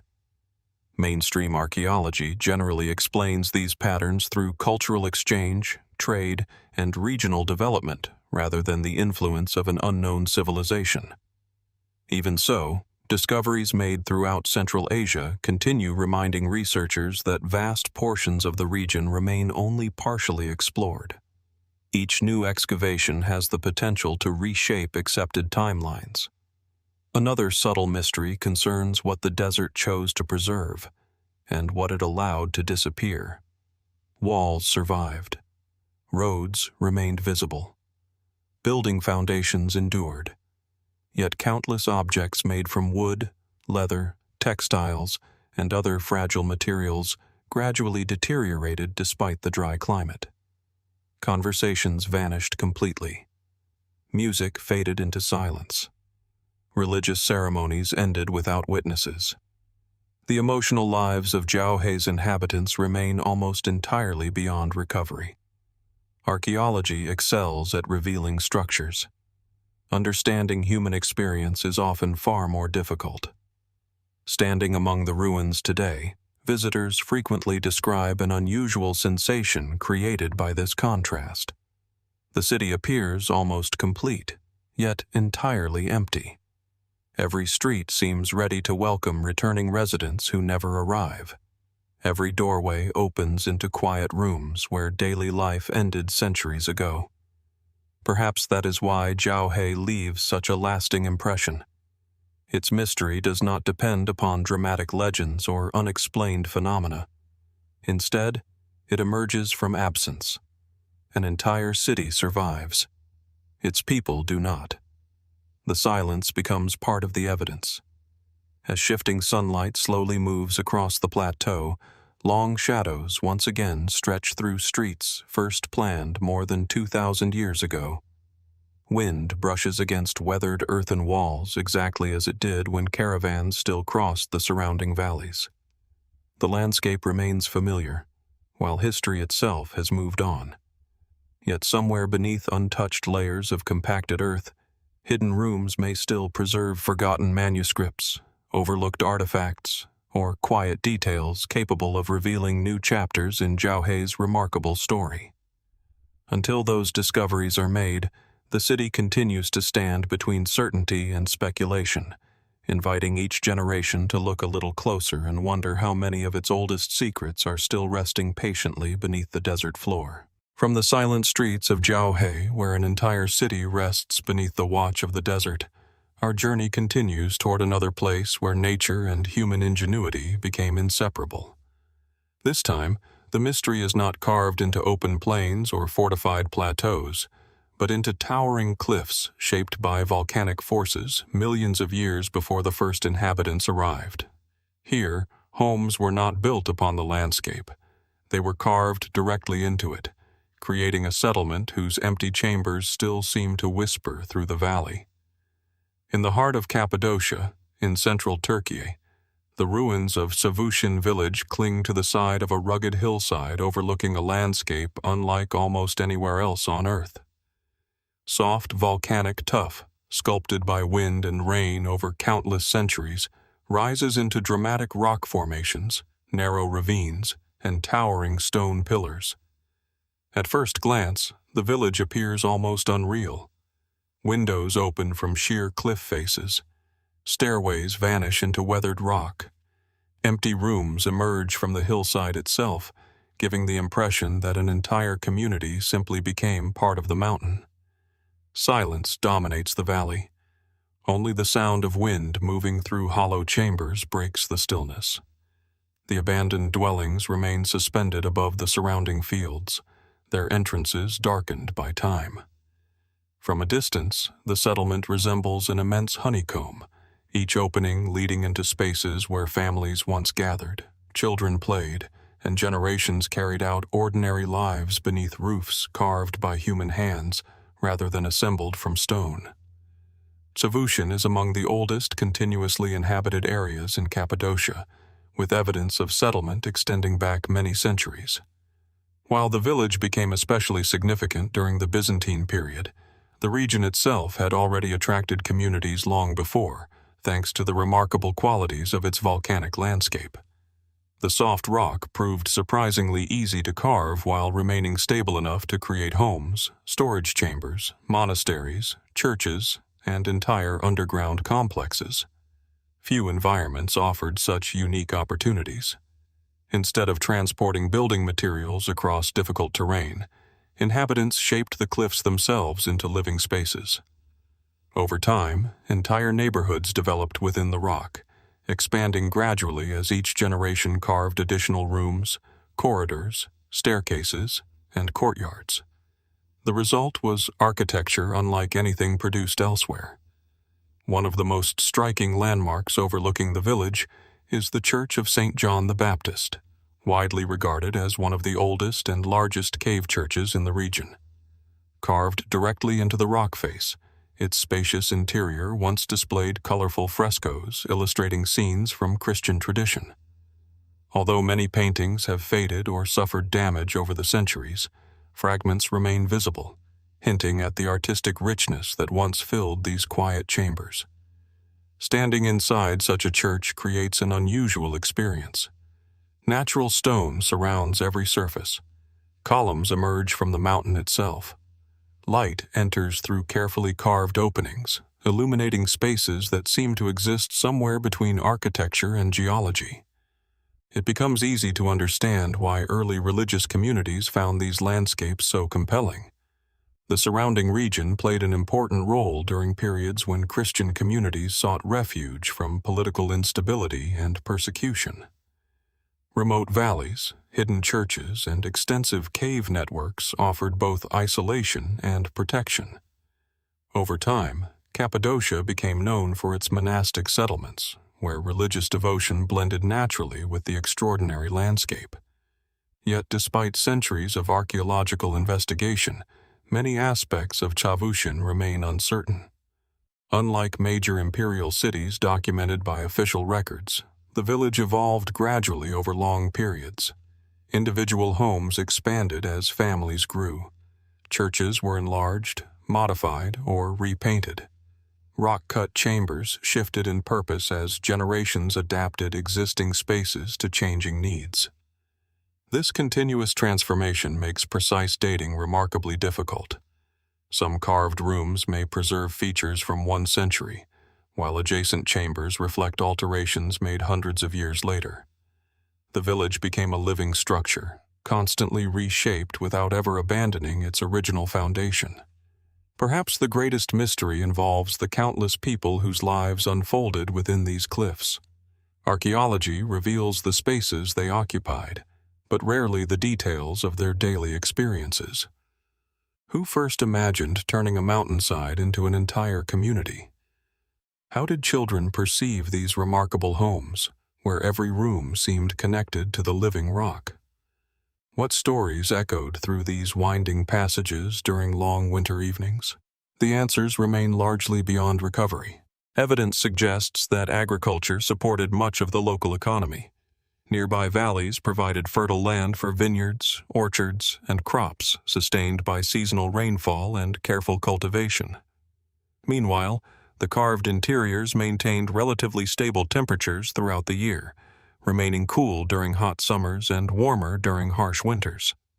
The landscape itself became an essential partner in survival. Rather than resisting nature, the inhabitants adapted to it with remarkable ingenuity. Yet the very rock that made such architecture possible also introduced hidden danger. Volcanic tuff, while easy to carve, gradually weakens under prolonged exposure to weather. Rainwater seeps into fractures. Freeze-thaw cycles widen existing cracks. Over centuries, erosion slowly undermines cliffs that once appeared perfectly stable. This natural process eventually shaped Çavuşin's fate. During the 20th century, increasing concern over rockfalls led many residents to relocate from the ancient village into safer modern housing nearby. Large sections of the historic settlement had become structurally unstable after centuries of gradual erosion. Unlike cities abandoned because of invasion or economic collapse, Çavuşin was largely left behind because the mountain itself could no longer safely support everyday life. The departure happened gradually. Families carried their belongings away. Homes fell silent. Windows that once overlooked active streets opened instead onto empty pathways. The village remained, but its community slowly disappeared. That quiet transition gives Çavuşin an atmosphere unlike many archaeological sites. The abandonment feels recent enough to imagine voices returning at any moment. Doors no longer exist. Furniture has vanished. Yet the carved rooms preserve unmistakable traces of ordinary human presence. One particularly intriguing aspect of the village is the complexity of its interconnected chambers. Some passages appear straightforward, while others lead unexpectedly into hidden rooms, elevated platforms, or narrow corridors disappearing deep into the rock. Researchers generally explain this network through gradual expansion over many generations. Each family enlarged available space whenever necessary, producing an organic layout without centralized planning. Still, certain areas remain difficult to interpret. Some chambers lack obvious domestic features. Others occupy locations requiring considerable effort to access. Were these spaces intended for storage, religious retreats, emergency shelters, or purposes no longer recognizable today? Without written documentation, certainty remains elusive. The broader Cappadocian landscape has naturally inspired numerous speculative theories. The region's famous underground cities, including Derinkuyu and Kaymaklu, demonstrate that ancient communities invested enormous effort in creating concealed spaces extending many levels below the surface. Because Çavuşin also contains extensive rock-cut architecture, some independent researchers have proposed undiscovered connections between surface settlements and deeper underground networks. Current archaeological evidence has not confirmed such direct links beneath Çavuşin itself. Nevertheless, unexplored cavities undoubtedly remain throughout the region. Advances in geological imaging continue identifying hidden chambers and previously unknown passages concealed within the volcanic rock. Another recurring theory suggests that certain cave churches and carved sanctuaries preserve symbolic layouts reflecting astronomical observations or sacred geometry. Supporters argue that the positioning of windows, entrances, or ceremonial spaces corresponds with seasonal sunlight or celestial events. While ancient builders certainly observed natural cycles, archaeologists emphasize that demonstrating intentional astronomical design requires detailed evidence rather than visual coincidence. Even so, the discussion reflects the enduring fascination inspired by landscapes where human craftsmanship appears almost inseparable from nature itself. Local traditions add another quiet layer of mystery. Stories passed through nearby communities speak of sealed chambers hidden behind collapsed walls, where religious objects or valuable manuscripts were concealed during times of danger. Others describe unexplored passages extending farther into the cliffs than current surveys have documented. Most remain unverified. Yet every archaeological site accumulates stories as generations seek to explain places whose original purposes have faded from memory. Standing among the abandoned homes today, one notices how light changes throughout the day. Morning sunlight reaches certain chambers while others remain in shadow until afternoon. Wind enters through broken openings, producing soft echoes that drift between empty rooms before disappearing into silence. The village seems less abandoned than patiently waiting. Its architecture continues performing exactly as intended. Only its inhabitants are absent. Perhaps that is what makes Çavuşin so unforgettable. The mystery does not arise from dramatic legends or unexplained phenomena alone, but from the extraordinary relationship between people and landscape. Entire lives unfolded inside a mountain that ultimately reclaimed the community it once protected. The carved homes still endure, weathered yet recognizable, preserving silent evidence of resilience, faith, adaptation, and change.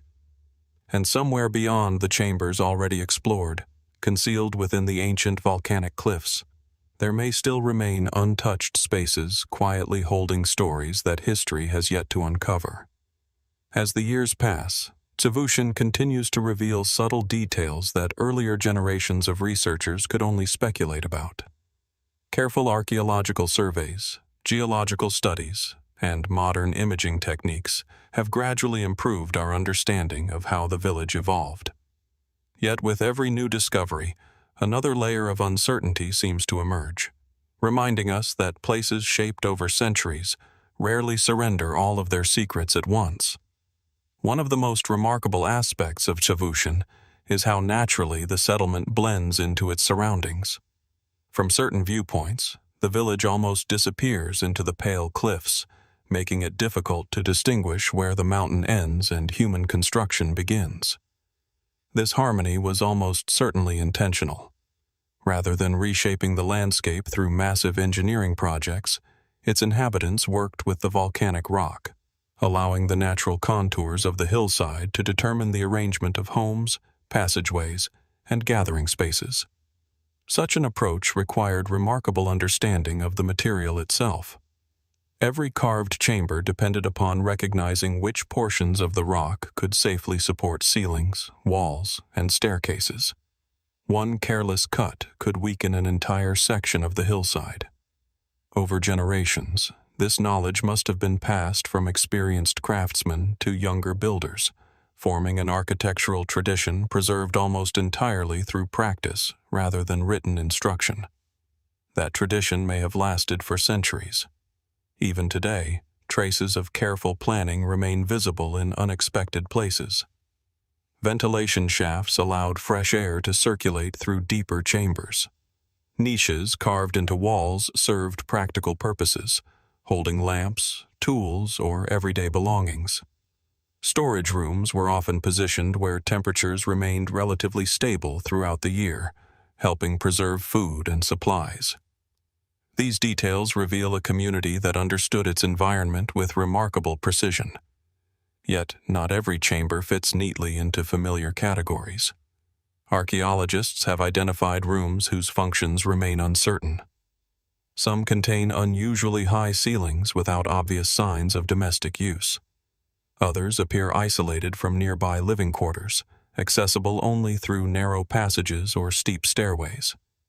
In a few locations, carved recesses and stone benches suggest spaces intended for gatherings, though whether those gatherings were religious, administrative, or social remains open to interpretation. Without contemporary written accounts, the silence of these rooms leaves ample space for careful speculation. The churches carved into the cliffs offer another enduring mystery. Although many of their painted decorations have faded, surviving fragments reveal impressive artistic skill. Layers of frescoes sometimes overlap one another, suggesting that interiors were repainted across different periods as artistic styles evolved or damaged surfaces required restoration. This gradual renewal reflects a community actively maintaining its sacred spaces rather than abandoning them after construction. Who painted these images? Were they local artists trained within Cappadocia or traveling craftsmen moving between monasteries throughout the region? The evidence provides intriguing possibilities, but few definitive answers. Some scholars believe that the artistic influences visible in the remaining frescoes demonstrate cultural connections extending far beyond the valley itself.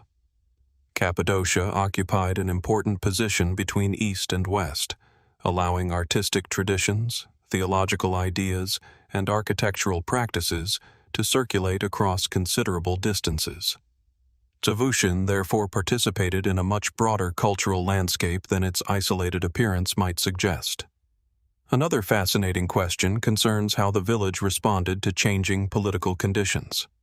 Across the centuries, Cappadocia experienced the influence of multiple empires, shifting trade routes, and evolving religious traditions. Yet settlements such as Çavuşin continued adapting without losing their distinctive character. New generations modified existing structures instead of replacing them entirely, creating an architectural record that preserves centuries of gradual change within the same cliffs. This continuity gives the village a unique quality. Rather than representing a single historical moment, it preserves the accumulated decisions of countless individuals, each leaving subtle traces upon the landscape before passing that responsibility to those who followed. Beyond academic research, Çavuşin has naturally attracted local legends. Some stories describe forgotten hermits who retreated into the highest chambers, living lives of complete solitude among the cliffs. Others tell of hidden sanctuaries sealed during periods of unrest, where sacred manuscripts or treasured religious objects were concealed to protect them from destruction. No confirmed archaeological evidence has verified such hidden repositories. Still, the countless cavities within Cappadocia's volcanic formations ensure that unexplored spaces remain part of the region's enduring fascination. Visitors sometimes remark upon another curious experience. Sound behaves unpredictably among the carved dwellings.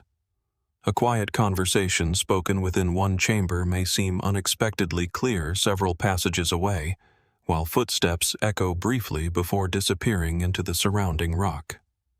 These acoustic effects arise naturally from the complex arrangement of tunnels, openings, and uneven surfaces. Even so, standing alone inside the abandoned village as the wind moves gently through empty rooms can create an atmosphere that feels almost timeless. Perhaps this explains why Çavuşin has inspired so many stories across the generations. The village does not rely upon dramatic ruins or towering monuments to leave a lasting impression. Instead, it offers something quieter. Every carved doorway hints at a life once lived. Every worn staircase preserves the memory of countless footsteps. Every weathered church reflects centuries of devotion, now carried only by fading traces of paint upon stone. Modern conservation efforts continue protecting what remains of this extraordinary settlement. Engineers monitor unstable sections of the cliffs, while archaeologists document fragile architectural features vulnerable to erosion. Their work serves as a reminder that preserving history often requires balancing public access with careful protection of sites that become more fragile with each passing decade. Even with these efforts, nature continues its slow work. Rain enters ancient fractures. Wind carries away fine grains of volcanic dust. Time reshapes the same cliffs that once sheltered generations of families. Yet despite this gradual transformation, Çavuşin refuses to disappear completely. Its empty chambers still overlook the valley. Its churches still emerge from the rock. Its silent passageways continue inviting careful observation rather than easy answers. Perhaps that is the village's greatest mystery. Not simply why certain rooms remain unexplained or whether hidden spaces still await discovery, but how an entire community succeeded in turning a mountainside into a living home for centuries, only to quietly surrender it back to the landscape that first made such a remarkable achievement possible. Somewhere beyond the walls already studied, within untouched pockets of volcanic stone, another forgotten chapter may still remain patiently concealed, waiting for the moment when history reveals it once again. From the quiet cave dwellings of Çavuşin, where entire communities carved their lives into ancient volcanic cliffs, our journey now follows the sound of crashing waves to a place where history and legend have become almost impossible to separate. Here, towering sea cliffs, relentless Atlantic winds, and the ruins of a medieval fortress create a landscape that has inspired stories for centuries. Few places blur the line between documented history and enduring myth as completely as Tintagel Castle. Perched dramatically on the rugged coastline of Cornwall in southwestern England, Tintagel Castle rises above the Atlantic Ocean on a rocky headland almost completely surrounded by steep cliffs. Powerful waves crash against dark stone far below, while seabirds circle overhead, their calls echoing through the sea air. A narrow ridge connects the mainland to the island-like promontory, creating the impression that the fortress exists between two worlds, one firmly rooted in history, the other shaped by imagination. Even before the castle comes into view, the landscape itself commands attention. Jagged cliffs plunge into restless water.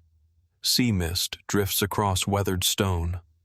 Wind moves constantly through broken walls that have overlooked this coastline for centuries. The setting feels timeless, almost untouched, making it easy to understand why generations of visitors believed extraordinary events unfolded here.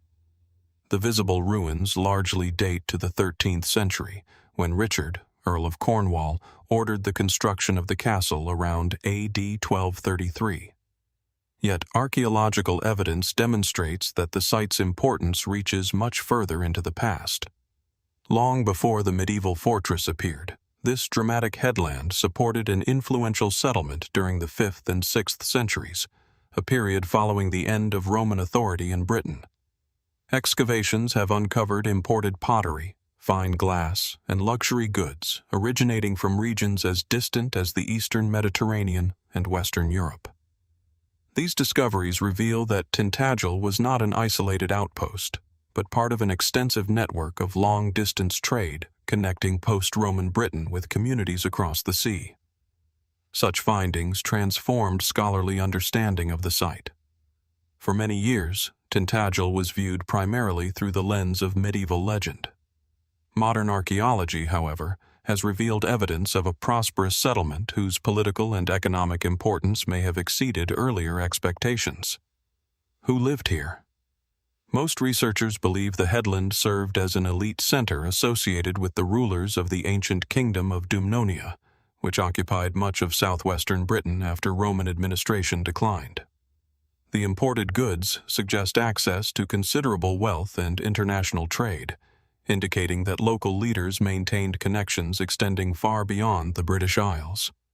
Even so, many questions remain unanswered. No surviving written records describe daily life within the settlement. The names of its rulers remain uncertain. Its political influence can only be reconstructed through fragments of evidence scattered across the archaeological record. It is precisely within these gaps that one of Europe's most enduring legends found fertile ground. By the 12th century, the writer Geoffrey of Monmouth identified Tintagel as the birthplace of the legendary King Arthur in his influential work, Historia Regum Britanniae. According to the story, the wizard Merlin used powerful enchantment to disguise Uther Pendragon, allowing him to enter Tintagel and meet Igraine, leading to Arthur's conception. This account became one of the defining episodes of Arthurian tradition.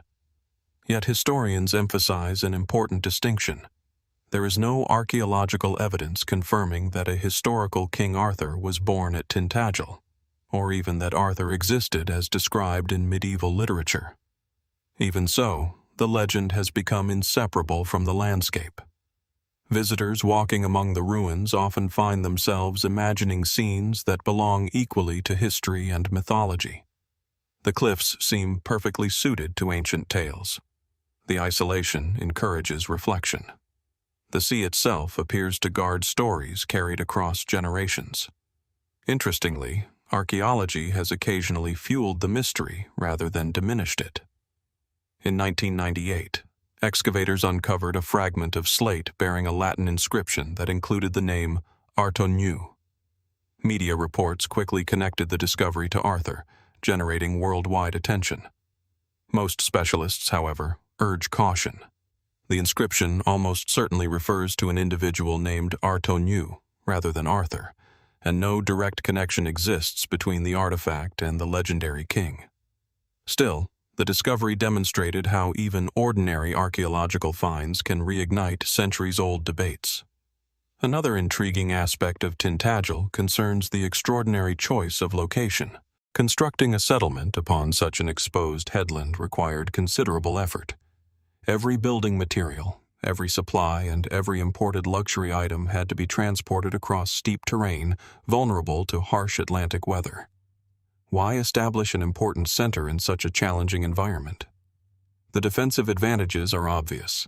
Steep cliffs provided natural protection, while the narrow approach limited access for potential attackers. Yet symbolism may also have played a role. Occupying such a dramatic landscape projected authority. Anyone arriving by sea would immediately recognize the settlement commanding the cliffs above.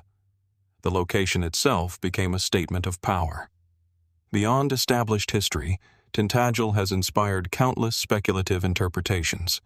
Some independent writers propose that the site occupied an earlier sacred landscape long before the post-Roman settlement developed. They point to nearby caves, unusual rock formations, and ancient pathways as possible evidence that the headland held ceremonial significance extending deep into prehistory. At present, archaeological evidence has not confirmed these broader claims. Nevertheless, coastal promontories have served ritual and symbolic purposes in many ancient cultures, making continued investigation worthwhile. Local folklore adds another layer of fascination. Merlin's Cave, located beneath the cliffs and accessible only during low tide, has long been associated with Arthurian legend. Waves surge through its dark interior as tides rise and fall, creating echoes that have inspired stories for centuries. Although the cave owes its shape entirely to natural coastal erosion, its atmosphere has encouraged countless visitors to wonder whether places can preserve memories long after the events themselves have faded. Standing upon the windswept ruins today, it becomes clear that Tintagel's greatest mystery is not whether every legend is literally true. It is how one dramatic landscape continues to unite archaeology, history, literature, and folklore into a single enduring story. Every excavation uncovers another fragment of the past, yet the strongest questions remain unanswered. Somewhere beneath the grassy slopes, hidden among weathered foundations or concealed beneath centuries of collapsing stone, there may still rest discoveries capable of revealing new chapters about the people who transformed this lonely headland into one of history's most captivating places. As excavations continue at Tintagel, researchers have begun looking beyond the famous legends to better understand the remarkable community that once occupied this isolated headland. Layer by layer, the ground has revealed traces of a settlement far more sophisticated than earlier generations imagined. Rather than a lonely fortress standing at the edge of the Atlantic, Tintagel increasingly appears to have been an important center where political influence, international trade, and cultural exchange intersected during one of Britain's least understood historical periods. Among the most significant discoveries are fragments of imported amphorae that once carried wine and olive oil from the eastern Mediterranean. Fine tableware produced hundreds, even thousands of kilometers away has also emerged from the soil, demonstrating that luxury goods reached this remote coastline with surprising regularity. These artifacts suggest that the people living at Tintagel maintained commercial relationships extending far beyond the shores of Britain. Such connections raise fascinating questions. Who organized these trading voyages across unpredictable seas? What valuable resources did local rulers offer in exchange for imported goods? How often did foreign merchants arrive beneath these towering cliffs? The archaeological evidence confirms that contact existed, but many details remain uncertain. Another intriguing feature of Tintagel is the relationship between its natural landscape and its later architecture. Long before medieval builders raised defensive walls, the cliffs themselves provided extraordinary protection. Narrow approaches forced visitors to follow carefully controlled routes, while sheer drops discouraged unwanted access from nearly every direction. Nature had already created a fortress. Human builders merely strengthened what the landscape had begun. This close partnership between geology and construction has inspired continued study. Engineers examining the surviving ruins have noted how medieval architects adapted their buildings to the uneven rock rather than attempting to reshape the headland completely. Foundations follow natural contours, while walls make use of existing stone formations whenever possible. The result is a castle that appears almost inseparable from the cliffs supporting it. Yet the landscape has never remained entirely stable. Centuries of erosion have gradually altered the headland itself. Historical evidence suggests that portions of the original land bridge connecting different sections of Tintagel were far wider than they appear today. Powerful Atlantic storms, collapsing rock faces, and continuous coastal weathering slowly transformed the terrain, changing how later generations experienced the site. This natural change introduces another layer of mystery. How different did Tintagel appear during its earliest occupation?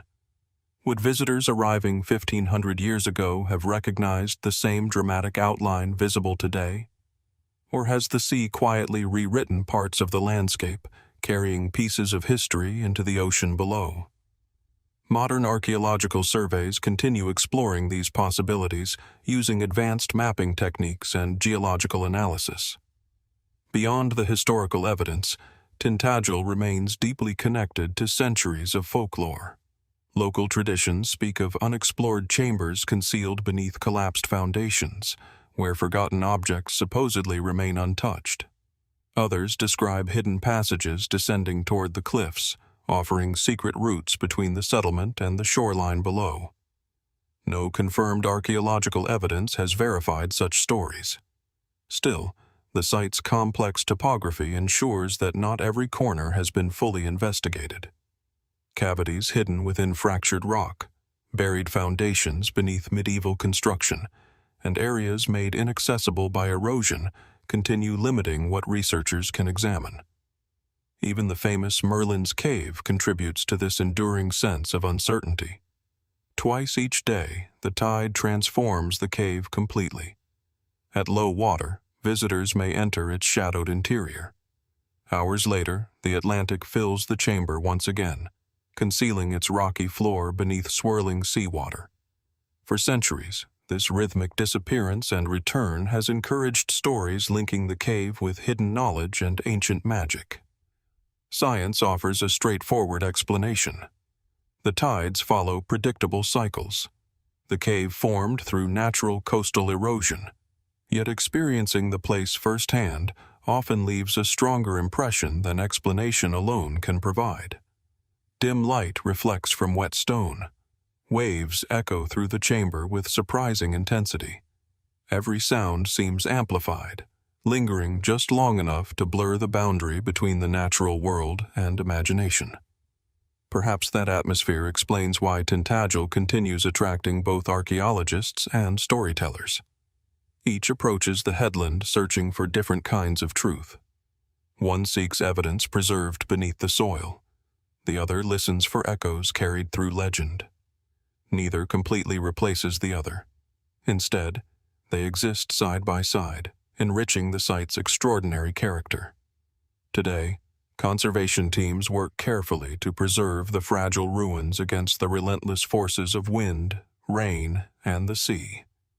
Every season brings new challenges as coastal erosion slowly reshapes the cliffs that have supported human settlement for well over a millennium. Their efforts ensure that future generations will continue exploring both the documented history and the unanswered questions surrounding this remarkable place. Standing above the Atlantic as evening approaches, the castle seems suspended between certainty and mystery. Below, waves continue striking the rocks with the same steady rhythm they followed centuries before the first walls were raised. Above, weathered stones preserve the outlines of lives only partially understood. History has revealed much about Tintagel, yet countless details remain beyond reach.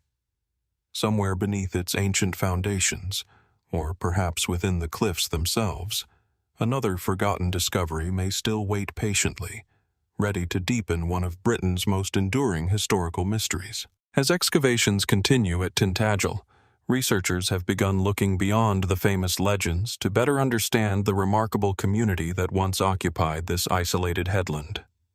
Layer by layer, the ground has revealed traces of a settlement far more sophisticated than earlier generations imagined.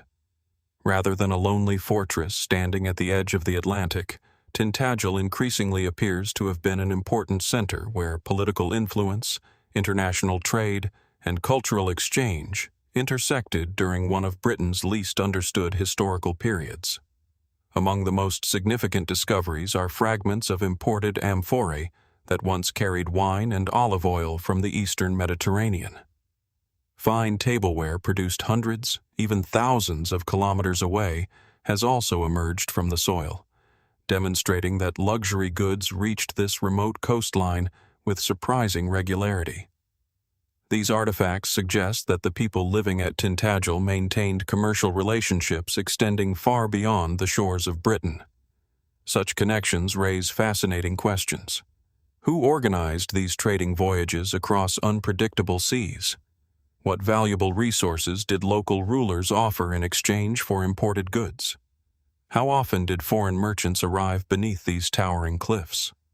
The archaeological evidence confirms that contact existed, but many details remain uncertain. Another intriguing feature of Tintagel is the relationship between its natural landscape and its later architecture. Long before medieval builders raised defensive walls, the cliffs themselves provided extraordinary protection. Narrow approaches forced visitors to follow carefully controlled routes, while sheer drops discouraged unwanted access from nearly every direction. Nature had already created a fortress. Human builders merely strengthened what the landscape had begun. This close partnership between geology and construction has inspired continued study.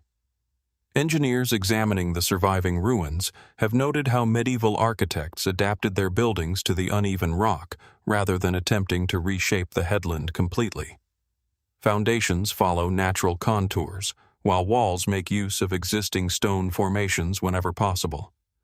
The result is a castle that appears almost inseparable from the cliffs supporting it.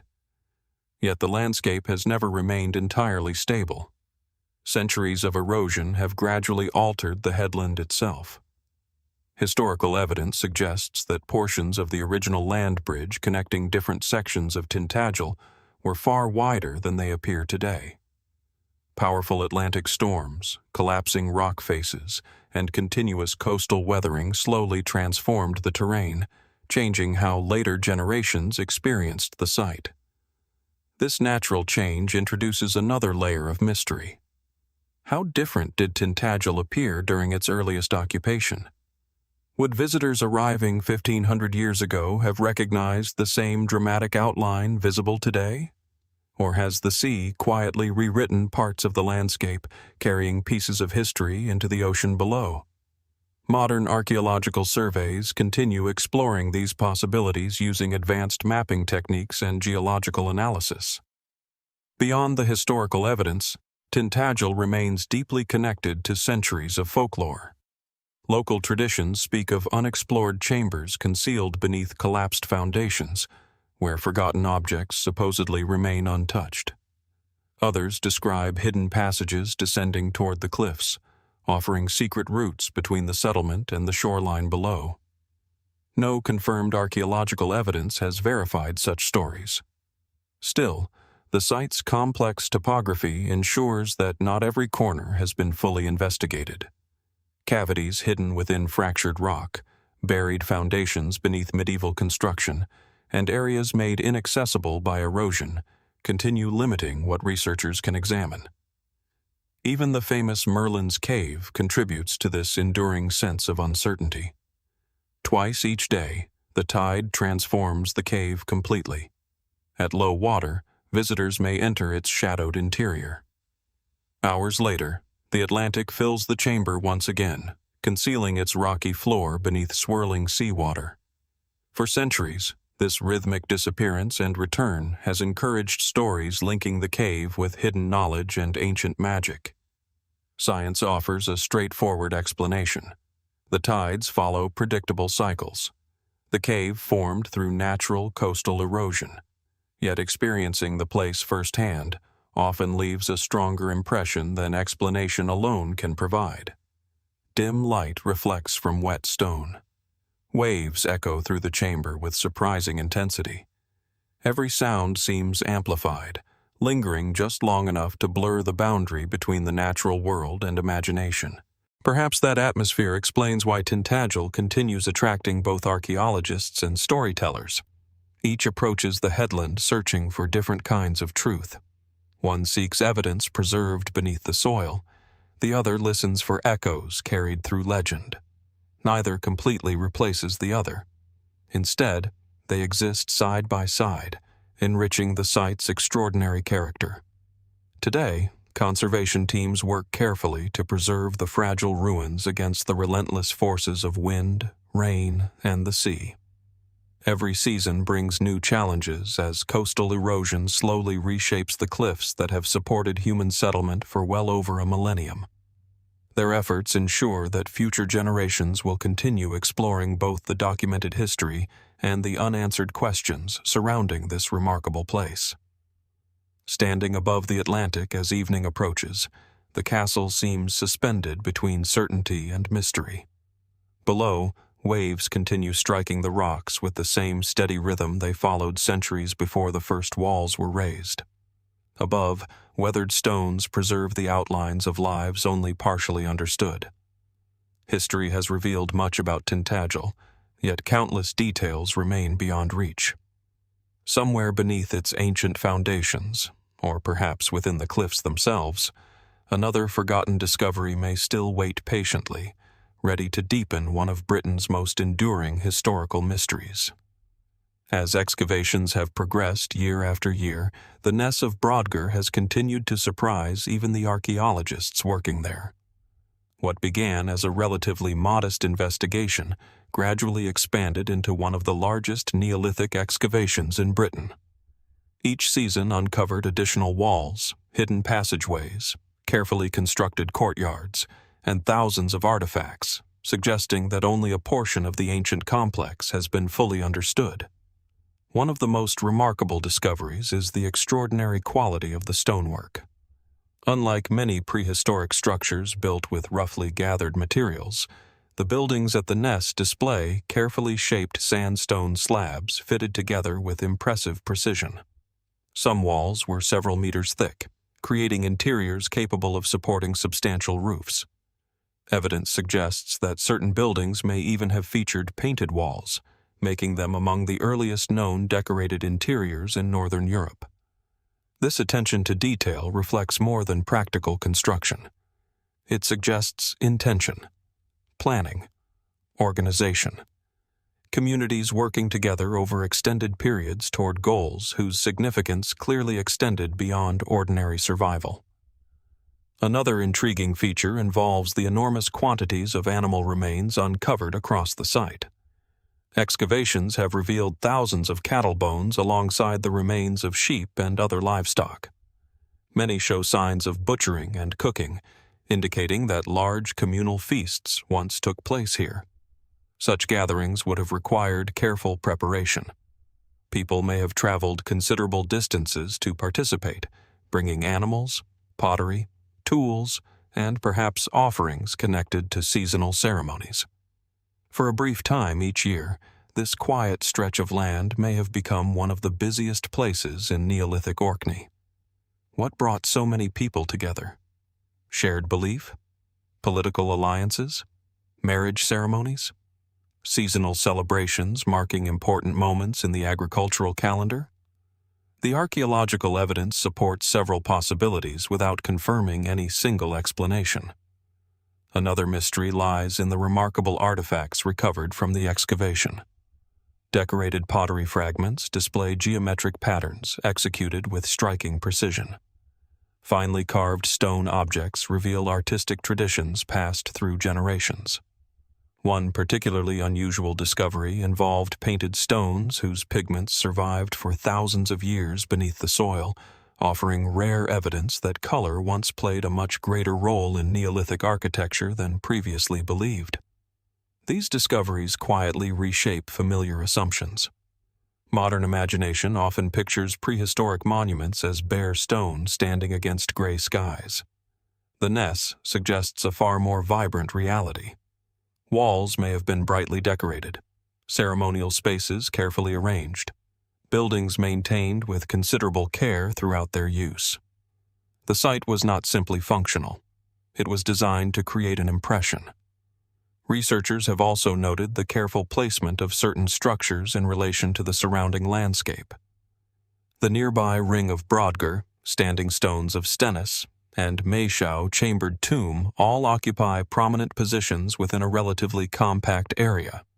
Together they form one of the greatest concentrations of prehistoric monuments anywhere in Europe.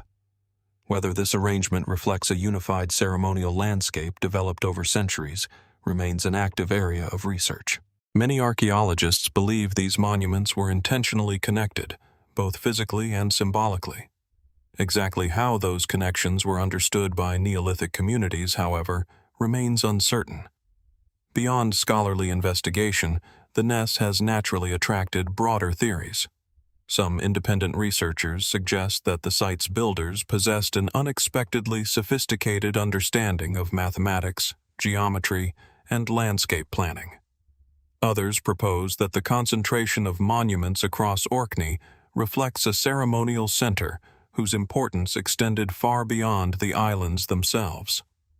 Current archaeological evidence certainly supports the idea that Orkney occupied a significant place within Neolithic Britain. Whether its influence reached the scale proposed by more speculative interpretations remains difficult to establish. Even so, discoveries made at the Ness continue demonstrating that prehistoric societies were capable of organizational achievements once considered impossible for communities of this period. Perhaps the most thought-provoking mystery concerns the deliberate ending of the site.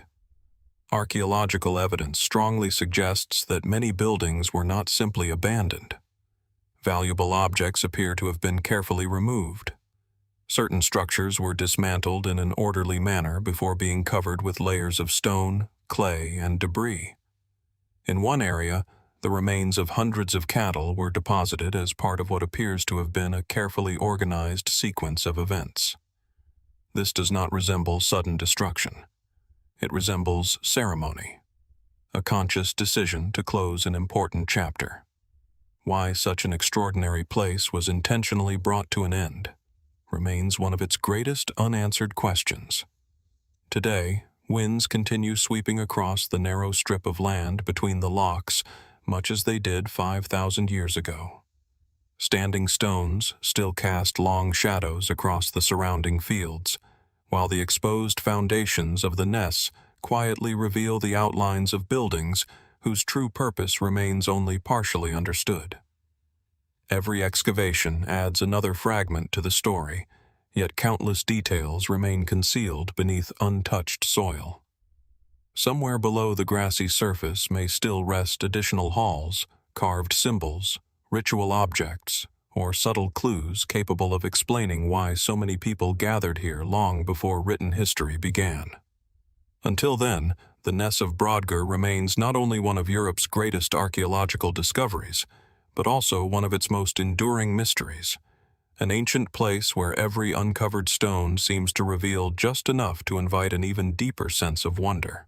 Leaving behind the ceremonial heart of the Ness of Brodgar, where prehistoric builders created monumental spaces whose true purpose still inspires debate, our journey now turns toward the rugged highlands of eastern Turkey. Here, atop a commanding hill overlooking a broad valley, another ancient stronghold watches silently across the landscape. Unlike the quiet mystery of Neolithic stone circles, this fortress belonged to a powerful kingdom whose influence once stretched across mountains and fertile plains, leaving behind remarkable ruins that continue to challenge historians.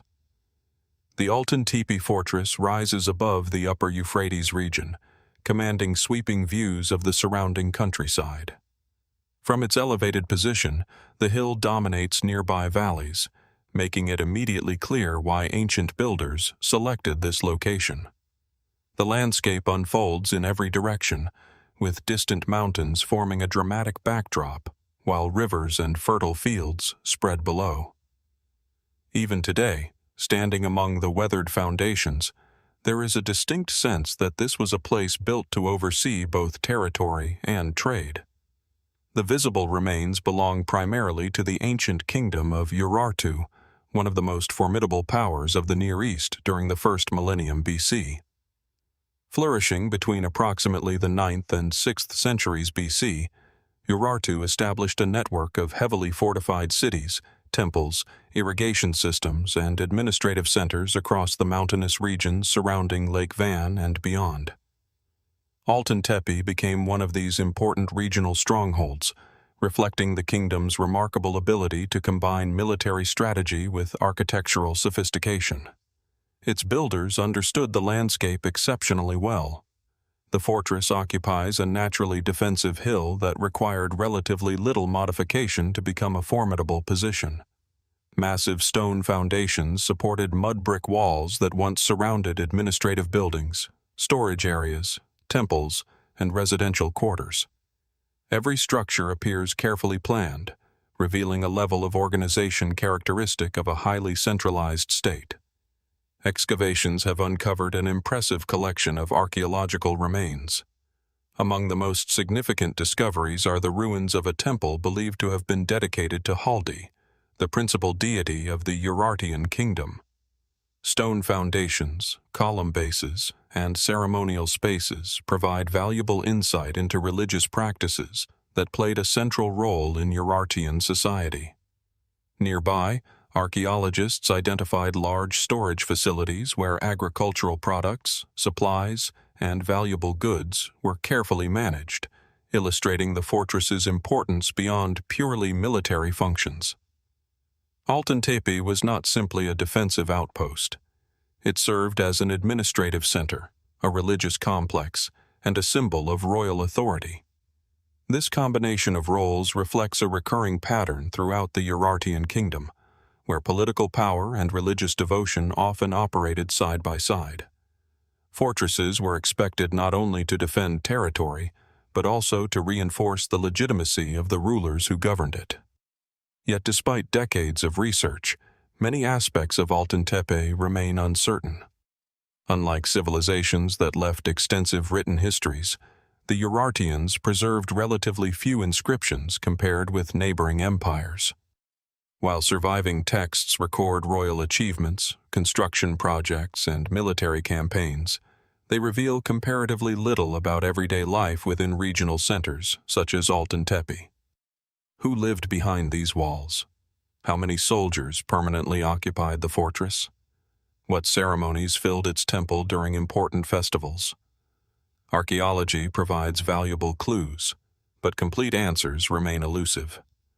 One particularly remarkable discovery involved elaborately decorated wall paintings uncovered within portions of the complex. Fragments of vivid pigments survived beneath collapsed debris, revealing that many interiors were once far more colorful than the weathered ruins suggest today. Human figures, animals, geometric designs, and symbolic motifs adorned important buildings, demonstrating considerable artistic sophistication. These paintings also raise intriguing questions. Why were certain spaces richly decorated while others remained comparatively plain? Did artistic themes communicate political authority, religious symbolism, or both? The surviving fragments preserve only part of a much larger visual program whose complete meaning has been lost. Another enduring mystery concerns the fortress's relationship with the broader Urartian frontier. Altıntepe occupied an important position overlooking routes connecting different regions of the kingdom. Caravans carrying metals, livestock, textiles, and agricultural products likely passed nearby, while military forces could monitor movement across surrounding valleys. Such strategic placement suggests careful long-term planning. Every fortress within the Urartian network appears to have fulfilled a specific role, contributing to an interconnected system that allowed the kingdom to project authority across challenging mountainous terrain. Yet eventually, that system disappeared. During the late 7th and early 6th centuries BC, the kingdom of Urartu entered a period of decline. Political instability, external pressures, and changing regional power dynamics gradually weakened one of the ancient world's most impressive mountain kingdoms. Exactly how Altıntepe experienced these events remains uncertain. Archaeological evidence suggests phases of destruction and rebuilding, but the precise sequence continues to be studied. Did the fortress fall during military conflict? Was it gradually abandoned as political authority shifted elsewhere? Or did changing trade routes slowly reduce its importance until maintaining the stronghold was no longer practical? Beyond established archaeology, Altıntepe has attracted quieter forms of speculation. Some independent researchers have suggested that the fortress's placement reflects more than military strategy alone.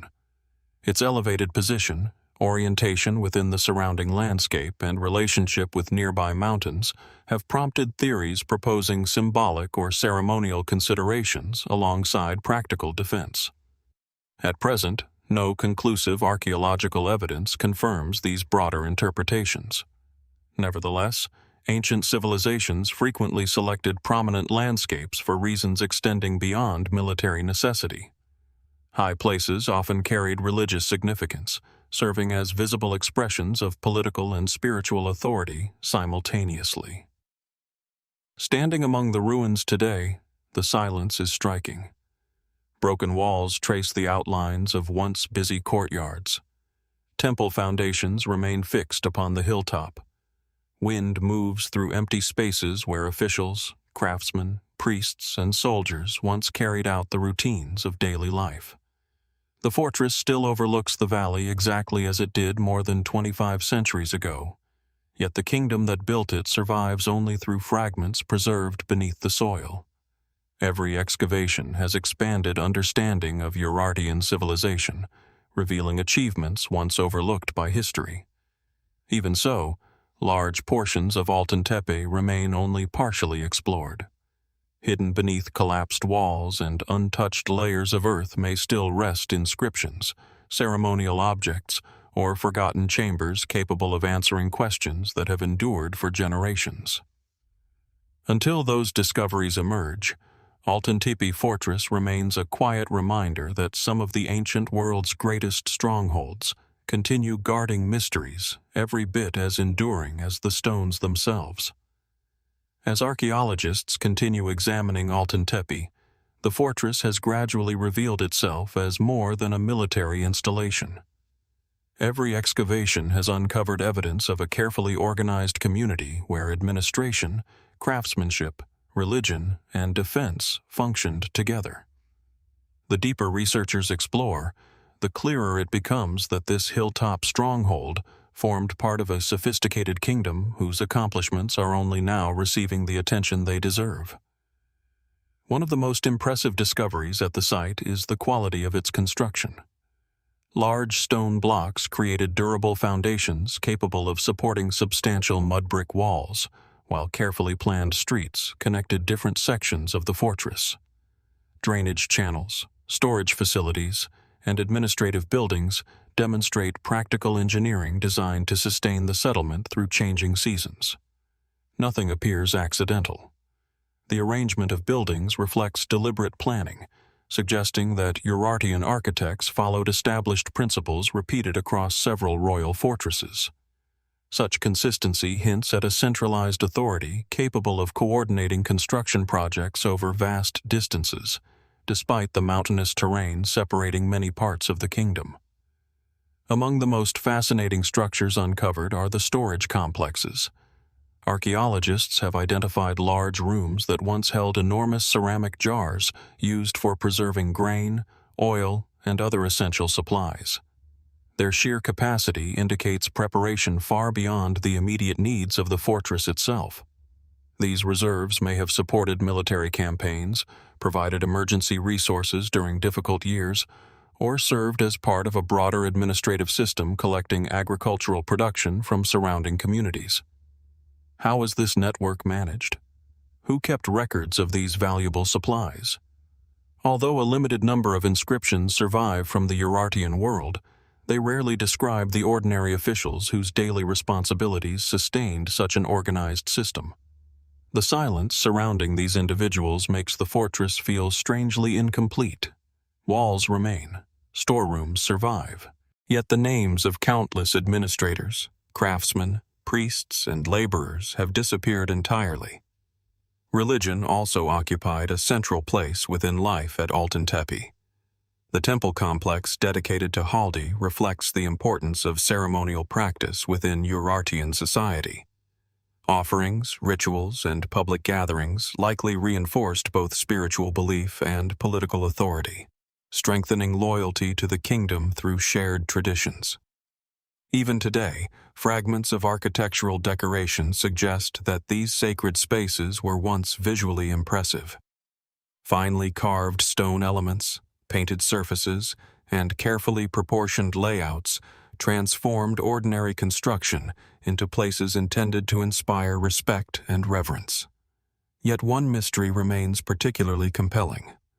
Many ceremonial objects that would normally be expected within major temples are absent from the archaeological record.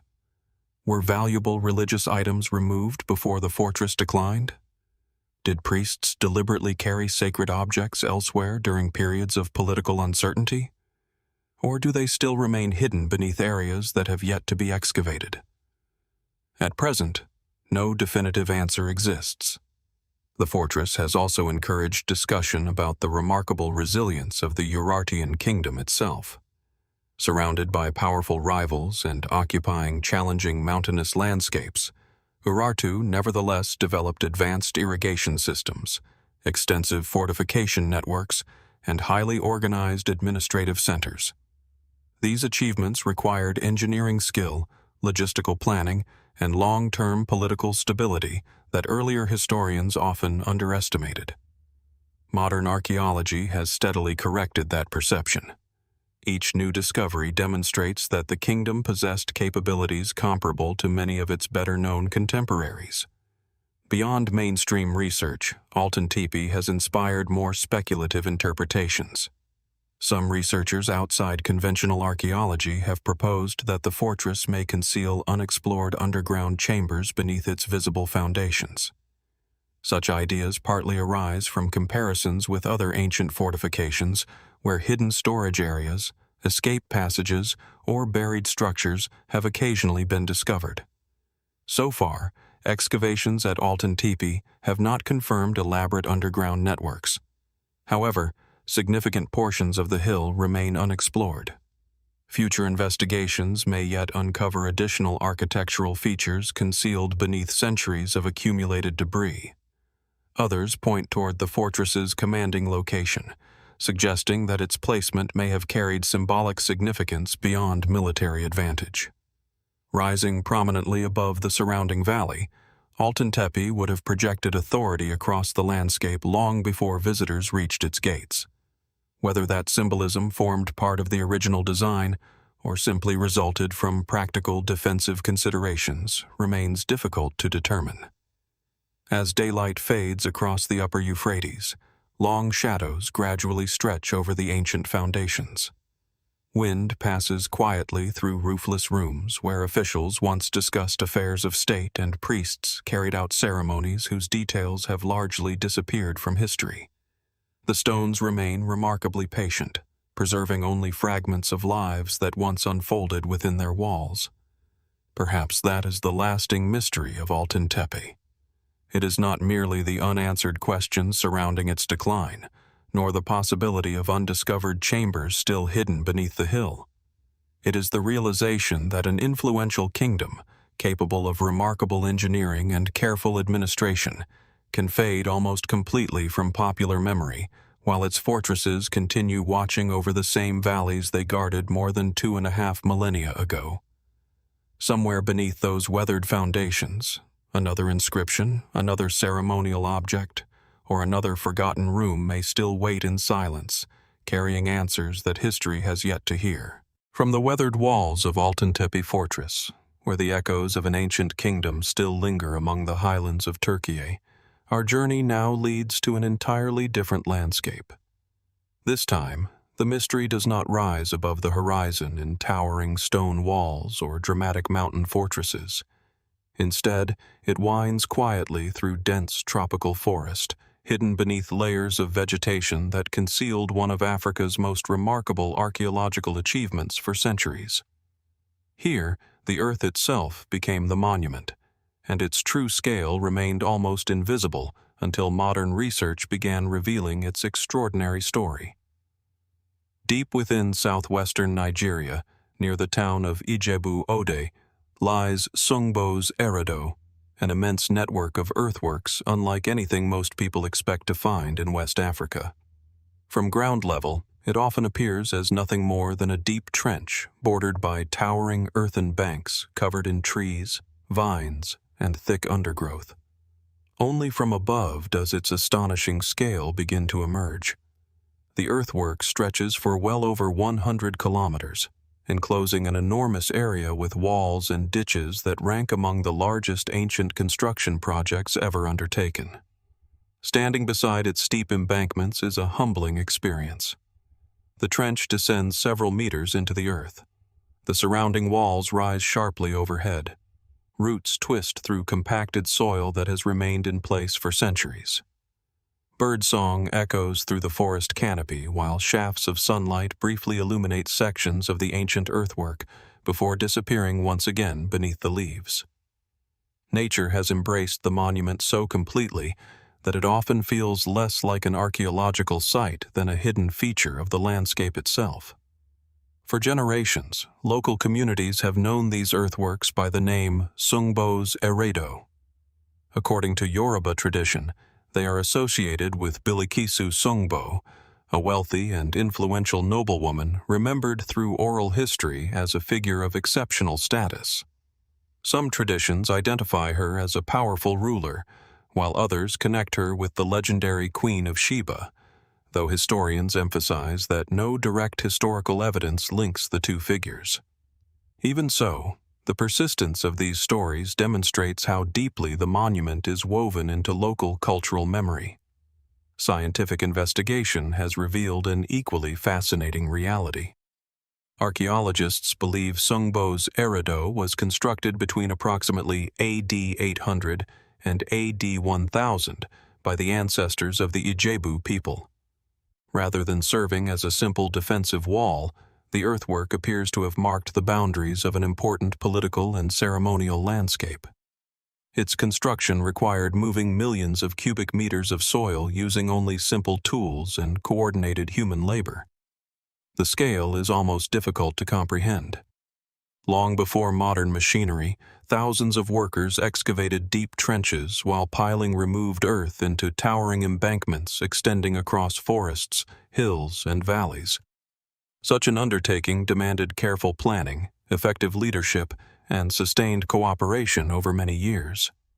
It challenges long-standing misconceptions about the complexity of medieval West African societies. For much of modern history, monumental architecture in Africa outside Egypt received comparatively little international attention. Sites like Sungbo's Eredo demonstrate that highly organized communities were constructing enormous public works long before European contact with the region. Yet, despite its immense size, many questions remain unanswered. Why was such a vast earthwork created? The traditional explanation focuses on defense. Massive embankments and deep ditches certainly created formidable barriers capable of controlling movement across the landscape.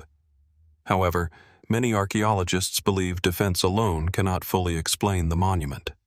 Certain sections follow routes that appear to emphasize boundaries rather than maximizing military advantage. In some places, the earthwork encloses sacred groves, agricultural land, and settlements in ways suggesting broader social or ceremonial functions. Could the walls have represented political authority as much as physical protection? Did crossing them symbolize entering a carefully defined cultural landscape governed by shared customs and traditions? The evidence allows several interpretations. Excavations have uncovered pottery fragments, ironworking evidence, and traces of long-term settlement associated with communities living near the earthworks. These discoveries reveal skilled agricultural societies engaged in trade, craftsmanship, and regional administration. Iron production, in particular, indicates considerable technological knowledge supporting both daily life and large construction projects. Yet written records from the period remain extremely limited. Much of what archaeologists understand comes directly from the soil itself. Every pottery fragment, every charcoal sample, every layer of compacted earth contributes another small piece to an incomplete historical puzzle. Another remarkable feature of Sungbo's Eredo is how effectively the forest concealed it. Dense vegetation gradually covered exposed embankments, allowing the monument to blend almost seamlessly into its surroundings. Travelers could pass nearby without realizing they were standing beside one of the largest ancient earthworks ever built. Only systematic archaeological surveys and aerial observations fully revealed its astonishing dimensions. This concealment naturally encouraged speculation. Some independent researchers have proposed that Sungbo's Eredo formed part of an even larger network connecting multiple ancient settlements throughout southwestern Nigeria. Others suggest that undiscovered ceremonial centers may still lie hidden within the enclosed landscape, protected beneath dense forest where archaeological investigation remains incomplete. Current evidence confirms that numerous archaeological sites exist throughout the surrounding region. Whether they formed components of a single coordinated system remains an active area of research. Another recurring theory focuses on astronomy. Because ancient societies around the world frequently incorporated observations of seasonal cycles into architecture and ceremonial landscapes, some have wondered whether portions of the earthwork align with significant solar events or other celestial phenomena. So far, no comprehensive archaeological study has demonstrated deliberate astronomical planning throughout the entire monument. Even so, researchers continue examining its layout using increasingly sophisticated mapping technologies capable of identifying patterns difficult to recognize from ground level. Oral traditions add further depth to the mystery. Local stories speak of hidden pathways disappearing beneath vegetation, sacred locations protected by generations of custodians, and places where important ceremonies once marked transitions between communities. While such traditions cannot always be verified archaeologically, they often preserve valuable cultural memories that guide modern investigation toward overlooked features within the landscape. Perhaps the greatest mystery is not how Sungbo's Eredo was built, but why such an extraordinary achievement remained so little known beyond West Africa for so long. Its scale rivals many of the world's better-known ancient monuments. Its engineering reflects remarkable organizational ability. Its survival demonstrates centuries of resilience despite changing political and environmental conditions. Yet large portions remain only partially explored. Modern technologies such as airborne laser scanning and detailed landscape mapping continue revealing subtle features hidden beneath forest cover. Each new survey expands the known extent of ancient activity while raising fresh questions about the communities responsible for creating it. Standing beside these immense earthen walls today, surrounded by towering trees and the sounds of the forest, it becomes clear that Sungbo's Eredo is more than an archaeological monument. It is a reminder that history often remains concealed in plain sight, waiting patiently beneath roots, soil, and centuries of quiet growth. Somewhere beyond the sections already documented, hidden beneath untouched vegetation or buried beneath layers of earth, there may still rest forgotten settlements, ceremonial spaces, or clues capable of revealing why one of Africa's greatest engineering achievements continues to guard so many of its oldest secrets. As investigations continue across the forests surrounding Sungbo's Eredo, researchers are beginning to appreciate just how extensive the ancient landscape may have been.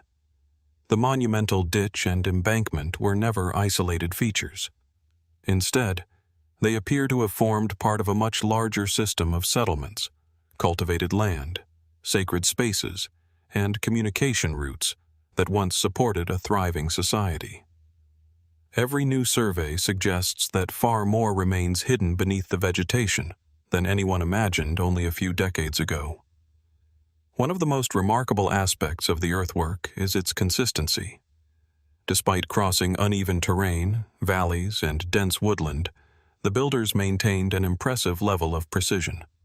The depth of the ditch and the height of the surrounding embankment remained surprisingly uniform across long distances. Achieving such accuracy without modern surveying equipment required careful planning, experienced leadership, and an intimate understanding of the landscape. This raises an important question. How was such an enormous project organized? Thousands of people would almost certainly have participated, yet coordinating labor on this scale required more than physical effort alone. Food had to be supplied. Tools had to be produced and maintained. Work had to continue through changing seasons while ensuring that surrounding communities remained productive. Such coordination points toward a highly structured society. Although much about the political organization of the ancient Ijebu remains uncertain, the monument itself demonstrates that effective leadership existed. Projects of this magnitude cannot be completed through isolated effort. They require shared purpose, planning, and cooperation sustained over many years. Excavations conducted near portions of the earthwork have also revealed evidence of iron production, pottery workshops, and long-term occupation. These discoveries reinforce the idea that the surrounding region supported prosperous communities with specialized skills. Blacksmiths shaped tools essential for farming and construction. Potters supplied vessels used for cooking, storage, and trade. Farmers cultivated crops capable of supporting growing populations. The monument therefore reflects not only engineering ability, but economic stability. Without reliable agriculture and organized production, such an ambitious undertaking would have been nearly impossible. Another fascinating mystery concerns the entrances. Archaeologists have identified gaps and controlled access points along sections of the earthwork, suggesting that movement into the enclosed landscape was carefully managed. These openings may have served practical purposes for trade and travel, but they may also have carried symbolic meaning. Who was permitted to enter? Were visitors required to pass through specific gateways during ceremonies or important gatherings? Did the walls define political territory, sacred space, or both simultaneously? The available evidence allows several possibilities, but no single explanation has gained universal acceptance. Beyond archaeological interpretation, Sungbo's Eredo continues to occupy an important place within local tradition. Stories handed down through generations describe respected ancestors, sacred forests, and powerful leaders associated with the ancient earthworks. While oral traditions naturally evolve over time, they often preserve valuable cultural memories that archaeology alone cannot recover. Rather than treating these accounts as simple legend, many researchers now view them as important historical resources worthy of careful comparison with physical evidence.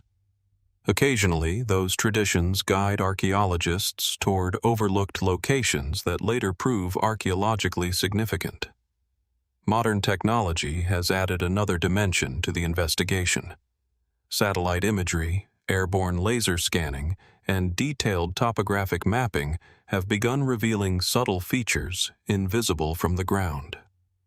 Buried embankments, ancient pathways, and possible settlement areas emerge gradually as digital models remove dense vegetation from the landscape. Each new image expands the puzzle. Yet each discovery also demonstrates how much remains unexplored. Large sections of the surrounding forest have received only limited archaeological attention, leaving open the possibility that additional earthworks or associated settlements still await identification. This uncertainty has encouraged broader speculation. Some independent researchers have proposed that Sungbo's Eredo represents only one surviving portion of a much larger regional network, whose remaining sections have been erased by agriculture or hidden beneath modern communities. Others wonder whether ceremonial centers, burial sites, or administrative compounds remain concealed within areas that have yet to be systematically investigated. Current archaeological evidence neither fully confirms nor entirely dismisses these possibilities. The region is simply too vast for every question to have been answered. Perhaps the greatest lesson offered by Sungbo's Eredo is how easily remarkable achievements can remain overlooked when history relies too heavily upon written records alone. The builders left few surviving inscriptions describing their accomplishments. Instead, they left the landscape itself. Massive embankments stretching across forests became their historical document, preserved not on parchment, but in the earth beneath generations of growing trees. Yet beneath untouched sections of woodland, where roots continue weaving through ancient soil, there may still lie forgotten villages, ceremonial grounds, or hidden clues capable of transforming what we know about one of Africa's greatest archaeological mysteries. Until those discoveries emerge, Sungbo's Eredo remains a silent reminder that some of history's most extraordinary achievements are not always built from stone. They can also be carved into the living earth, waiting patiently for their story to be fully uncovered. Thousands of people would almost certainly have participated, yet coordinating labor on this scale required more than physical effort alone. Food had to be supplied, tools had to be produced and maintained. Work had to continue through changing seasons while ensuring that surrounding communities remained productive. Such coordination points toward a highly structured society. Although much about the political organization of the ancient Ijebu remains uncertain, the monument itself demonstrates that effective leadership existed.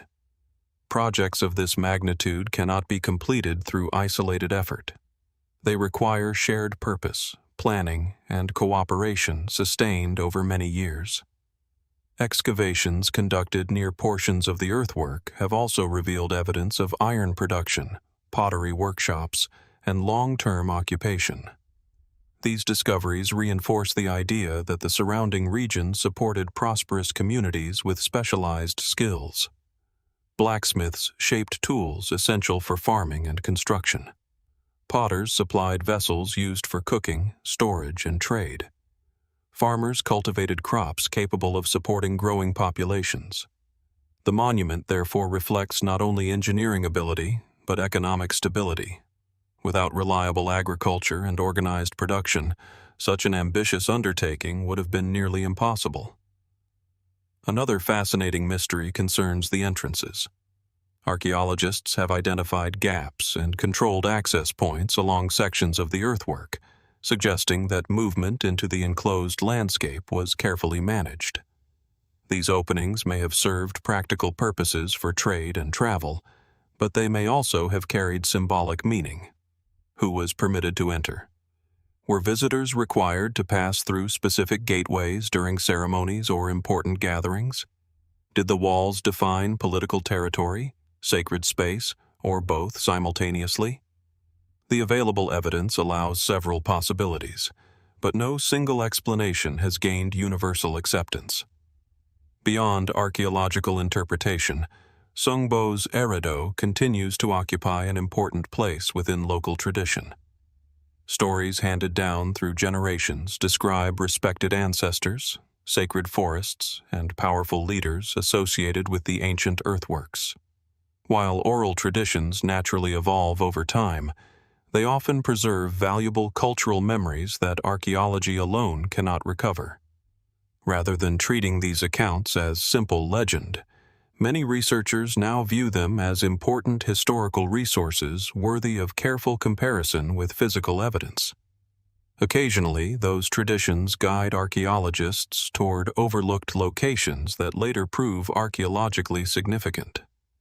Modern technology has added another dimension to the investigation.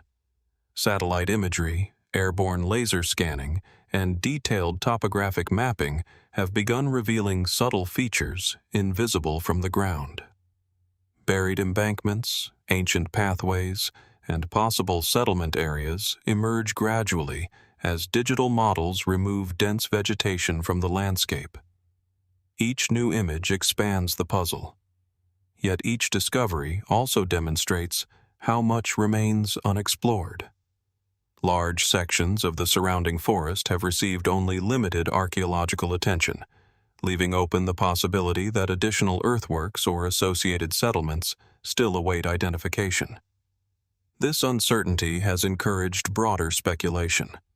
Some independent researchers have proposed that Sungbo's Eredo represents only one surviving portion of a much larger regional network, whose remaining sections have been erased by agriculture or hidden beneath modern communities. Others wonder whether ceremonial centers, burial sites, or administrative compounds remain concealed within areas that have yet to be systematically investigated. Current archaeological evidence neither fully confirms nor entirely dismisses these possibilities. The region is simply too vast for every question to have been answered. Perhaps the greatest lesson offered by Sungbo's Eredo is how easily remarkable achievements can remain overlooked when history relies too heavily upon written records alone. The builders left few surviving inscriptions describing their accomplishments. Instead, they left the landscape itself. Massive embankments stretching across forests became their historical document, preserved not on parchment, but in the earth beneath generations of growing trees. Yet beneath untouched sections of woodland, where roots continue weaving through ancient soil, there may still lie forgotten villages, ceremonial grounds, or hidden clues capable of transforming what we know about one of Africa's greatest archaeological mysteries. Until those discoveries emerge, Sungbo's Eredo remains a silent reminder that some of history's most extraordinary achievements are not always built from stone. They can also be carved into the living earth, waiting patiently for their story to be fully uncovered.